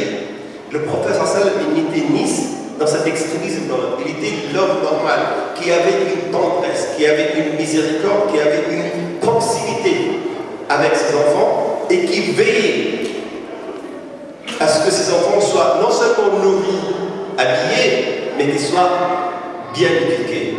Et ça, chez nous, peut-être c'est le problème numéro 1 des musulmans d'Europe en général, de France en particulier, et même dans le Nord. Et quand on a mis en place le lycée Averroès, on a compris combien l'éducation, c'est vraiment l'avenir des musulmans. C'est quand on s'occupe de l'éducation de nos enfants qu'on peut projeter un avenir serein pour les musulmans.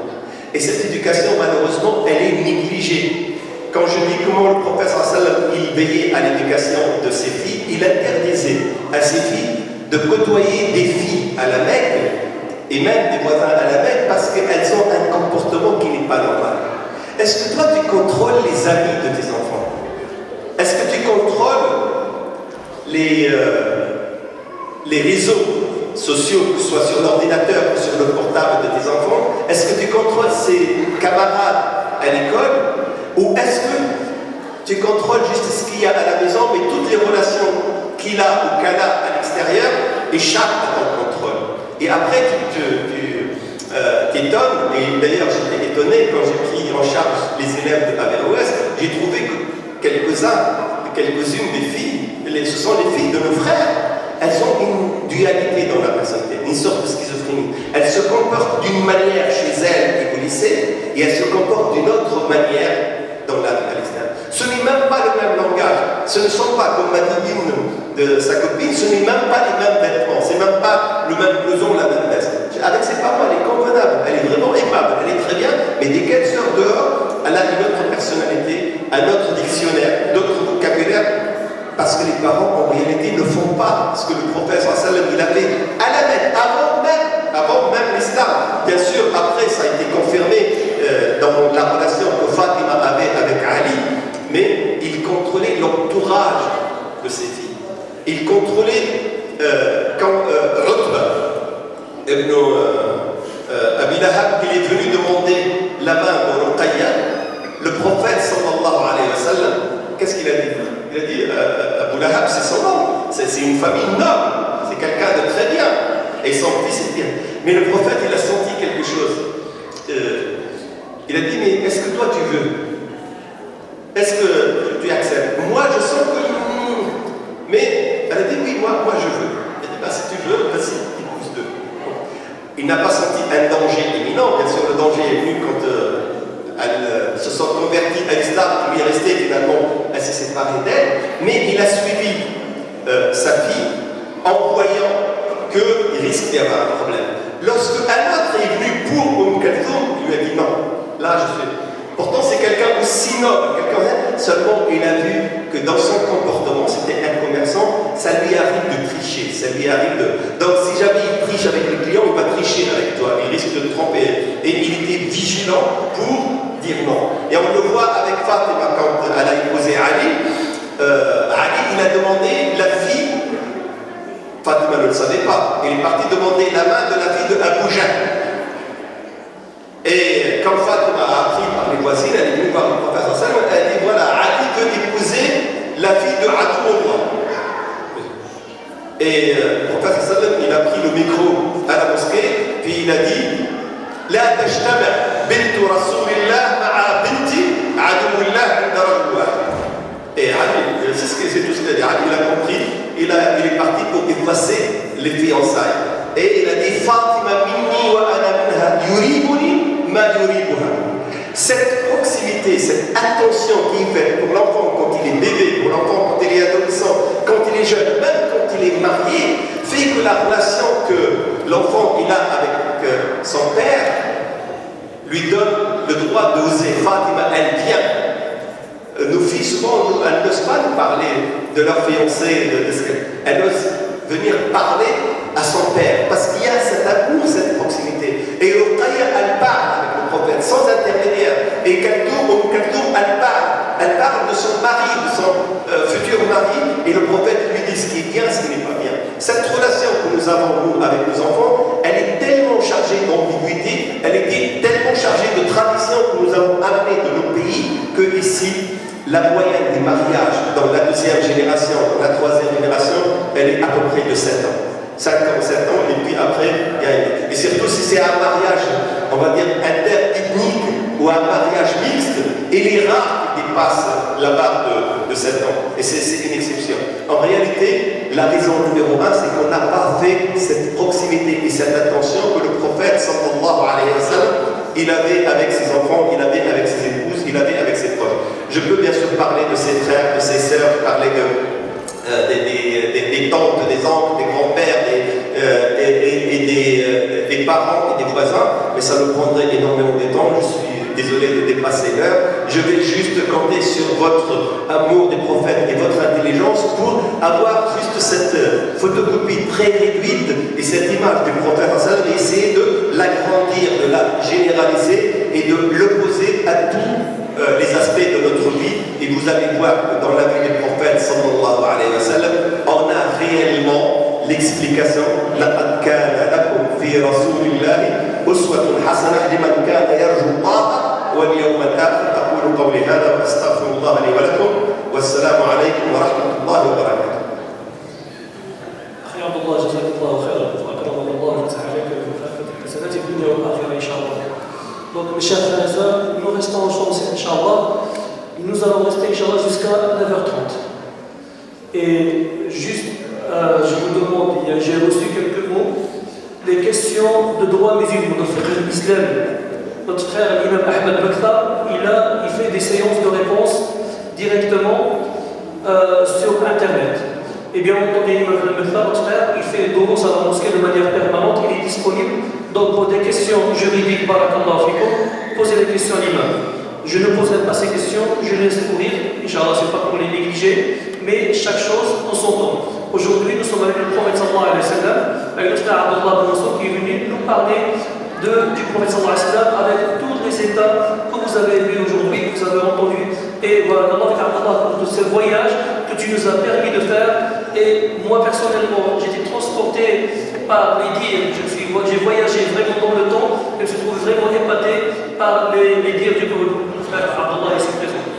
Donc je tiens à rectifier certaines choses. J'ai annoncé la soirée des femmes de nos sœurs qui était prévue le 31 janvier. Donc j'ai un rectificatif.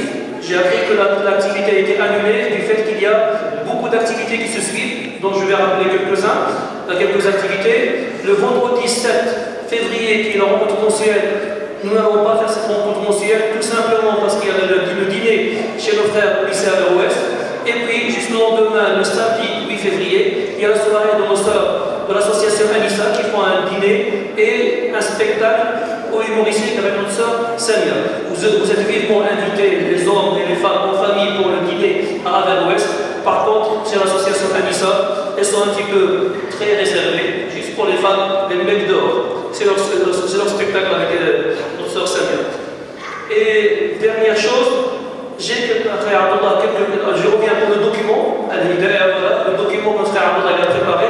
J'aimerais bien revenir dessus. Notre frère Ahmed Bakta, il a fait un écrit sur les fondements, le bien fondé de faire commémorer, fêter la vie du prophète sallallahu alayhi wa sallam, pas que sa naissance, mais revenir à ce moment, un moment stable, un moment phare de l'année où ça dit. C'est un moment où il va falloir tout le monde s'y mettre, et non pas l'oubli de tous les y a un texte qui est écrit. Notre frère Abdallah nous ramène un texte qu'on peut mettre à votre disposition, on va le photocopier.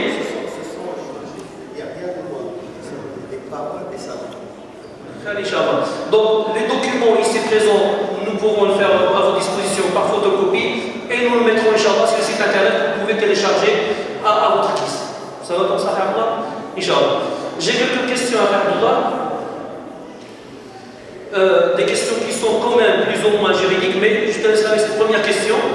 ما الحكمة من دفاع الرسول صلى الله عليه وسلم وصنعه لعلي ومنعه لعلي أن يتزوج على ابنته، وهل في هذه الفترة نزلت الآيات التي تتحدث عن تعدد الزوجات 4 زوجات أم لا؟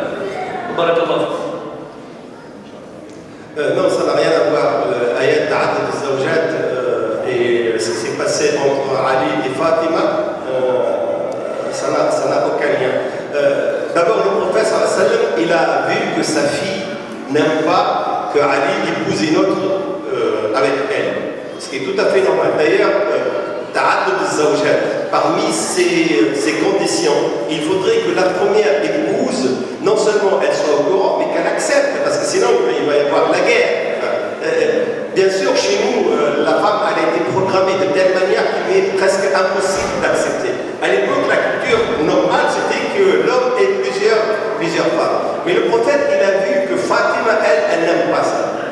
Et ce n'est pas seulement la raison, parce que là, c'est un caprice de Fatima. Si il y avait des raisons rationnelles pour encourager ce mariage, le prophète l'aurait fait. Mais voilà que Ali, il a demandé la main de la fille de Abu Jahl. Et Abu Jahl, le prophète sallallahu alayhi wa sallam, il a déclaré haut et fort que c'est Adoullah. C'est le symbole de l'ennemi de l'islam. Il est quand même paradoxal que le symbole de l'ennemi de l'islam, sa fille épouse Ali comme deuxième épouse, c'est-à-dire que c'est une vengeance, même post-mortem, une vengeance contre le prophète sallallahu alayhi wa sallam. Là, il est mort, mais voilà, je suis mort, mais voilà que ma fille à moi, elle a été Abdallah, la concubine, contre ta fille à toi. Bien sûr, c'est inacceptable. Même le commun des mortels, d'ailleurs, Ali immédiatement, et d'ailleurs il le dit, il a compris qu'il y a un pan de la chose qu'il n'a pas pris en compte. Il était jeune, il n'a pas vu, et c'est pour ça qu'il a immédiatement arrêté les fiançailles. Donc ce sont des raisons, c'est vrai, rationnelles, mais le prophète, il a justifié, parce que ça c'est beaucoup plus compréhensible pour le commun des mortels. Il dit Fatima minni wa ana minha. Yuribuni ma yuribuha. Ce qui l'amène, ce qui lui fait mal, me fait avoir mal aussi. Et que Fatima n'accepte pas que Ali épouse une autre, surtout la fille de Abu Jahl, moi aussi je n'accepte pas. Et Ali, il a compris immédiatement, il a mis fin à ses fiançailles.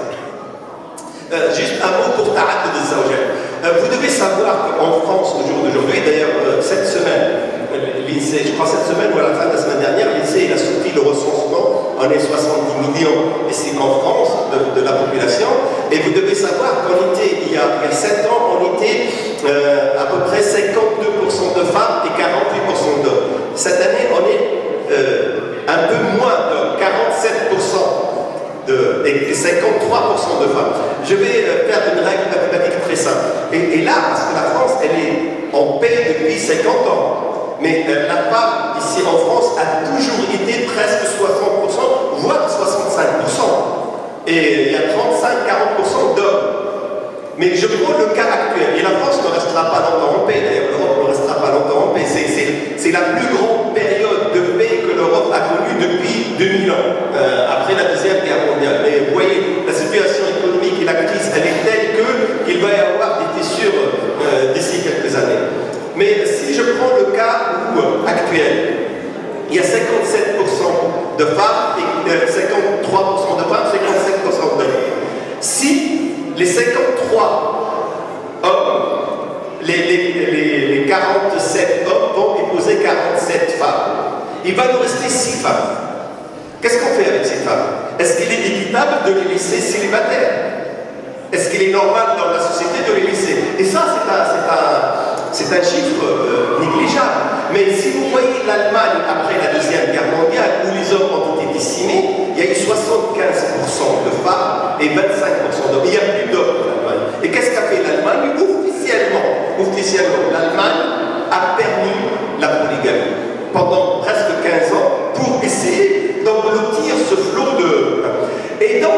société arabe de l'époque, il y avait tellement de razzias, il y avait tellement de guerres, il n'y avait que le nombre de femmes. D'ailleurs, dans la sociologie moderne, vous devez avoir des sociologues parmi vous, ils vous disent qu'on n'a jamais vu dans l'histoire de l'humanité où le nombre de femmes était inférieur au nombre des hommes. Ce n'est jamais arrivé dans l'histoire de l'humanité. C'est toujours...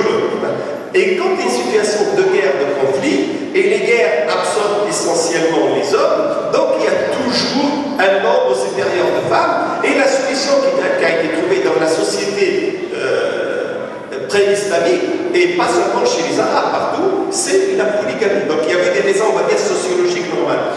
Mais il y a d'autres raisons, ça peut être, j'ai épousé une femme, je l'adore, c'est une femme qui est bien sur tout, seulement elle ne peut pas avoir d'enfant.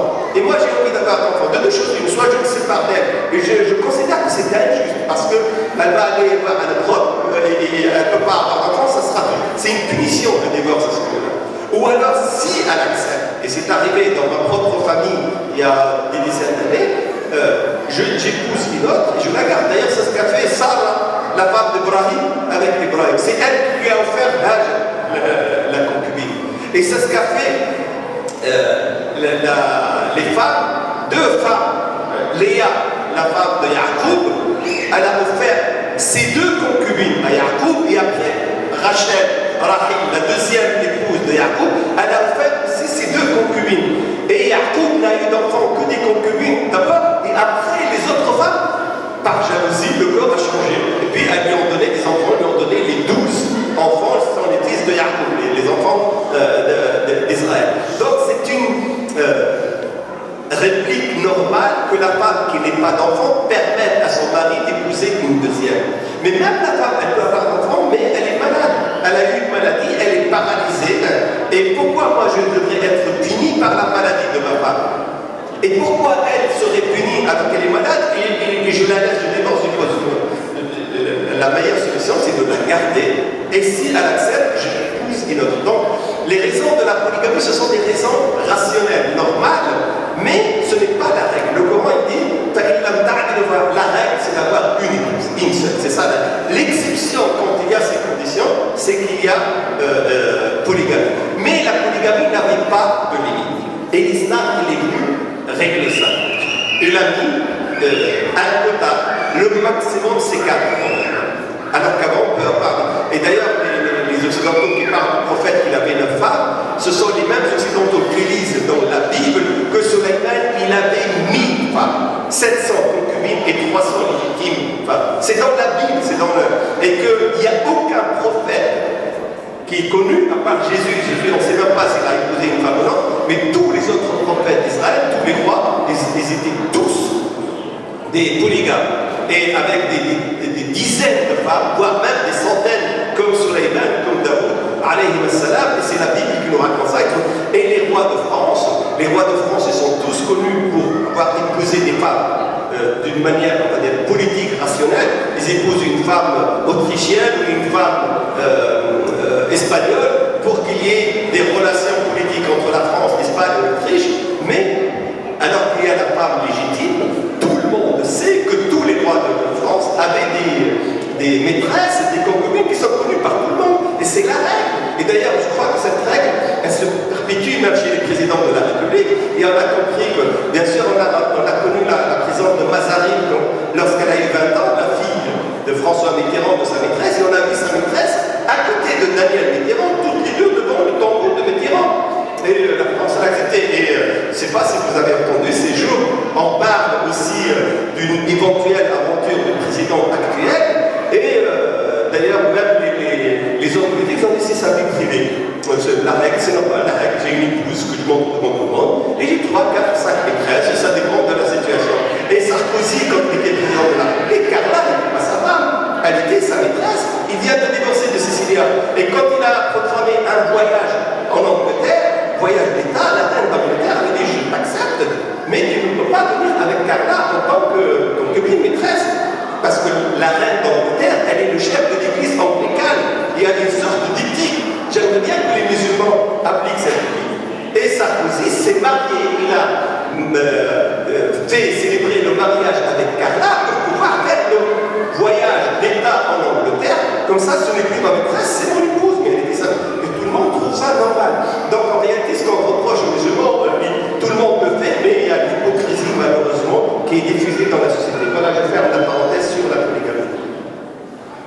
Il y a un de nos frères qui demande de lui conseiller quelques livres de Sira parmi ceux que vous avez vus. Oui. Alors écoutez, moi je vous conseille un livre qui n'est pas un livre de Sira, mais dans lequel il y a la Sira. C'est un livre en 7-8 volumes, un grand livre, mais qui est très très bien, qui s'appelle Al-Bidaya wa Al-Nihaya, l'Ibn Kathir. Il commence par la création du monde jusqu'à quelques semaines avant la mort de Ibn Kathir. Donc il parle de tout, et à l'intérieur on va extraire la Sira. Et là on va voir, il y a le Ghazawat, il y a les autres pans de la vie du prophète. Mais les livres de Sira, tous les livres de Sira sont valables. Sira ibn Ishaq qui a servi de matrice à tous les autres. Après Sira ibn Hisham qui a repris après Sira ibn Kathir. Et même les livres, je vous ai dit, les livres contemporains aussi, que ce soit Sallabi, que ce soit le Mubarakfur, que ce soit le Nadawi, que ce soit le Ghazali, que ce soit le Bouti, rahimahullah, ce sont des livres valables. Seulement le danger c'est qu'ils mettent l'accent sur une partie amplifiée de la vie des prophètes qui sont Al-Ghazawat et ils négligent les autres. C'est pour ça que vous devez lire le Bidaya wa Nihaya, mais si vous voulez avoir une image complète du prophète, ne lisez pas les livres de Sira seulement, mais complétez avec les livres de Hadith. Lisez Sahih Muslim, lisez Sahih Bukhari, même si vous ne lisez pas le commentaire. Sahih Bukhari, c'est 2500 hadiths. Comme il y a des hadiths qui sont répétés, ils arrivent à presque un peu plus de 4000 hadiths. Et c'est rien du tout. Vous pouvez voir Sahih Bukhari, vous pouvez ne pas lire la chaîne de transmission. Lisez juste Al-Mat, et là vous allez voir que le Bukhari, il parle du prophète dans tout. Et tout ce que je vous ai raconté aujourd'hui, d'ailleurs j'ai veillé à ce que je vous raconte que ce qui est cité dans Al-Bukhari ou Muslim, ce sont des faits authentiques qui sont rapportés. Ils ne sont pas dans le livre de Sira, mais ils sont dans As-Sunnah. Et As-Sunnah va compléter et va vous donner cette image. Donc si vous voulez juste un livre de Sira classique, vous pouvez lire Al-Rahiyat al-Maktoum, vous pouvez lire As-Sira al-Nabawiyya si vous le trouvez, parce qu'il est rare, de Abu Hassan Nadwi, il est vraiment très très bien fait. Vous pouvez lire Fiqh al-Sira, Al-Bouti, ce qui est très bien, il reprend les événements, il commente, il tire les conclusions et les leçons. Si vous voulez voir As-Sira dans sa globalité, comme je l'ai raconté aujourd'hui, et pas avec sa complétification des batailles, à ce moment-là, complétez, soit avec les livres de Hadith, soit en lisant Al-Bidaya wa Al-Nihaya ibn Kathir. Wallahu a'lam. Deux petites dernières. Donc voilà, on veut une clarification par rapport au sermon de l'Islam, aux 120 000 prophètes envoyés principalement au peuple d'Israël. La question est-ce qu'ils n'ont pas été envoyés pour tout le monde et pour d'autres tribus, pas pour les fils d'Israël? Il y a eu 124 000 prophètes et messagers, dont 313 ce sont des messagers Rusul. Nous avons des hadiths et nous avons des traces authentiques qui nous parlent de Adam, après Adam Idris, après Idris Nour, après Nour Ibrahim. Et nous avons beaucoup de détails à partir d'Ibrahim. Mais entre Ibrahim et Adam, à part Idris et Nour, on n'a pas beaucoup d'informations. On a des informations qui viennent des livres des Juifs, mais qui ne sont pas authentiques parce que les dates ne correspondent pas. Mais après Ibrahim, nous avons une foule de hadiths, et nous avons aussi des traces dans le Coran, et nous avons aussi des récits dans la Bible et dans les écrits de Bani Israël qui sont recoupés par d'autres histoires. Et on sait que la majorité des prophètes sont envoyés chez Bani Israël. Parce qu'Allah subhanahu wa ta'ala, et je crois, je vous ai dit la dernière fois dans ce même lieu, je vous ai parlé d'abord des prophètes. Quelle est la différence quand il y avait le titre Raditu billahi rabba wa bi Muhammad sallallahu alayhi wa sallam nabiyyan wa rasoul. Et je vous ai expliqué la différence entre un nabi et un rasoul, et je vous ai dit qu'un nabi il sert d'exemple, chef, de témoin, de modèle, mais un rasoul, lui, il est chargé de transmettre en plus un message. Et Bani Israël, Dieu envoie à chaque fois qu'il y a un problème qui a besoin d'être réglé, il envoie un prophète. Il peut envoyer, il l'a déjà fait, un prophète dans chaque tribu. En même temps, il y a 12 prophètes qui vivent. Mais il a envoyé un prophète dans chaque famille, parce qu'il y avait tellement de guerres entre les fils d'Israël, tous les 7 ans, ils se déclarent la guerre contre eux et la guerre avec les autres, les non-juifs, que les prophètes d'une tribu peuvent ne pas être aussi convaincant pour les autres, par racisme, par n'écoute pas. Donc il y a eu en même temps plusieurs prophètes chez Bani Israël. Et on estime que les prophètes qui ont été envoyés entre Ibrahim et Muhammad sallallahu alayhi wa sallam, puisque de Muhammad, de Ibrahim, il n'y a que Ismaïl, il y a un hadith qui n'est pas tout à fait authentique sur quelqu'un qui s'appelle Qaïdar, est-ce qu'il est prophète ou non? C'est puisque le prophète, il a monté son arbre généalogique jusqu'à lui. On ne sait pas, mais ce qui est sûr, c'est que Ibrahim, Ismaïl et Muhammad, dans cette branche-là de droite, il n'y a que ces trois prophètes qu'on connaît. Dans notre branche, Ibrahim, Ishaq, Yaqub et les 12 fils de Yaqub, on pense qu'il y a à peu près 100 000 prophètes qui ont été envoyés pour Bani Israël. Le dernier, c'est Isa. Et ils ne viennent pas pour le monde entier. Ils viennent pour Bani Israël. Et Isa lui-même, il a dit, d'ailleurs, nous avons la trace pas seulement dans le Coran, il dit wa rasulan ila Bani Israël, je le répète, mais dans les évangiles, Isa il dit, lorsque Al-Mar al-Kan'ani, une femme de Canaan vient lui poser une question, il ne veut pas lui répondre. Et lorsque ses apôtres lui disent, mais pourquoi tu ne réponds pas? Il a dit, innama ursiltu lil khirat dalla min Bani Israël. Je n'étais envoyé que pour les brebis égarées des fils d'Israël. Je n'ai pas à répondre à une femme qui n'est pas israélienne. Et ça, cette histoire-là, elle est dans la Bible, elle est dans les évangiles, dans le Nouveau Testament. Donc ces prophètes ont été certes envoyés, mais envoyés spécifiquement et exclusivement à Bani Israël.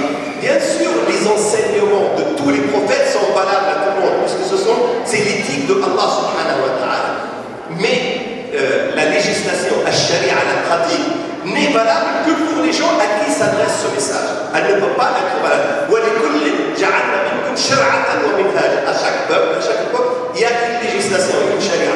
Mais l'éthique, les valeurs sont les mêmes pour tous les prophètes de Adam jusqu'à Muhammad sallallahu alayhi wa sallam. Barakallahu fik, Abdallah. Je pense qu'on va être la dernière question puisqu'on arrête Inch'Allah. Mohamed, excuse-moi, est-ce qu'on peut prendre une question orale avec elle? Une, à 10 euros, oui. Oui, salam alaikum. Voilà, pour rester dans la thématique des prophètes, il y a un hadith, ou je ne sais pas si c'est un verset ou un hadith, qui dit que Dieu va choisir des gens, ce n'est pas des prophètes, ce sont des êtres humains, donc parmi les humains. Donc qu'est-ce que c'est? Ce sont des élus de Dieu. C'est quoi les caractéristiques de ces gens-là? Et comment les reconnaître? Donc Dieu choisit des humains parmi les... Oui. Je ne sais pas si vous avez bien compris. Oui, j'ai compris, mais dans la question, il y a deux points. Allah subhanahu wa ta'ala ne choisit pas arbitrairement parmi les humains des gens qui vont être des vertueux, des élus. Ça se passe. Mais il choisit délibérément parmi les humains des gens qui vont être des prophètes ou des messagers. Allah subhanahu wa ta'ala yastafi. D'ailleurs, c'est pour ça le prophète, on l'appelle al-Mustafa. Yastafi, il choisit, yakhtar min al-nas, parmi les gens, quelqu'un qui va être un témoin, un modèle. Et Allah subhanahu wa ta'ala, lorsqu'il l'a choisi, parce qu'il doit remplir des fonctions. Pour qu'il soit témoin, je me rappelle, je vous ai déjà dit ça, il faudrait que le prophète ne soit pas le plus grand, qu'il ne soit pas le plus beau, qu'il ne soit pas le plus fort, qu'il ne soit pas le plus intelligent, qu'il ne soit pas le plus riche. Il faudrait qu'il soit la moyenne en tout, pour qu'il soit ce qu'on appelle en sociologie un échantillon représentatif de l'humanité, pour qu'il serve de modèle. Parce que s'il est vraiment très très fort, très très grand, très très riche, personne ne peut le suivre, c'est normal. Mais si quelqu'un qui est comme tout le monde, qui a la taille de tout le monde, il a la beauté de tout le monde, il a la richesse de tout le monde, donc il peut tomber malade comme tout le monde, il peut être sain comme tout le monde, il peut souffrir comme tout le monde, il peut avoir faim comme tout le monde, et c'est ça qui peut servir de témoin, c'est ça qui peut servir de modèle pour les gens. Mais il ne faudrait pas que ce prophète-là ait quelque chose à se reprocher, soit dans sa vie, dans son comportement, ou dans ses ascendants. Parce que le prophète ne peut être quelqu'un de noble, d'une ascendance noble, il ne peut pas être un fils de zina, il ne peut pas être un fils illégitime, il ne peut pas, parce qu'on va lui reprocher ça, et son message va être camouflé, va être caché, va être corrompu par sa situation personnelle à lui. Donc oui, le Allah subhanahu wa ta'ala, il choisit, et il choisit délibérément, pour des raisons qui reviennent à Allah subhanahu wa ta'ala. Mais, et ça c'est peut-être le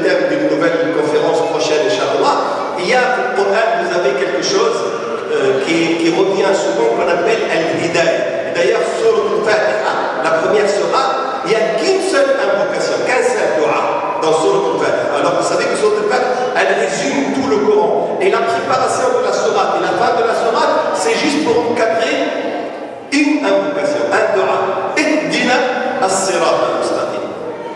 Guide-nous. Et al-hidayah, dans le Coran, il y a deux hidayah. Il y a deux guidées. Hunaka hidayah ad-dalal, la guidée par des indications, qui est donnée à tout le monde. Tout le monde, musulman, kafir, tout le monde sait ce qui est halal, ce qui est haram. Tout le monde sait que la vitesse sur l'autoroute c'est 130 km. Tout le monde sait que ce virage là est dangereux. Tout le monde sait que le stationnement ici est interdit. Ce sont des indications qui ont donné à tout le monde. Mais une fois que tu suis ces indications, hidayah, la guidée de l'indication, Allah subhanahu wa ta'ala, il te donne l'autre hidayah. Walladina tadaw zidnahum huda. L'autre hidayah, ça s'appelle hidayah al-ma'oun, hidayah al-tawfiq. C'est la guidée de l'aide. Et c'est là où rentre le choix de Dieu sur les hommes. C'est-à-dire celui qui choisit de suivre la voie de Allah subhanahu wa ta'ala avec la sincérité, et Dieu va l'aider. Il va le guider, il va devenir vertueux.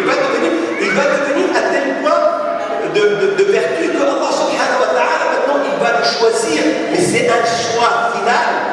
Il peut le choisir en tant que martyr pour à la fois récompenser sa vertu et surtout l'empêcher de pervertir le reste de sa vie avec un autre comportement.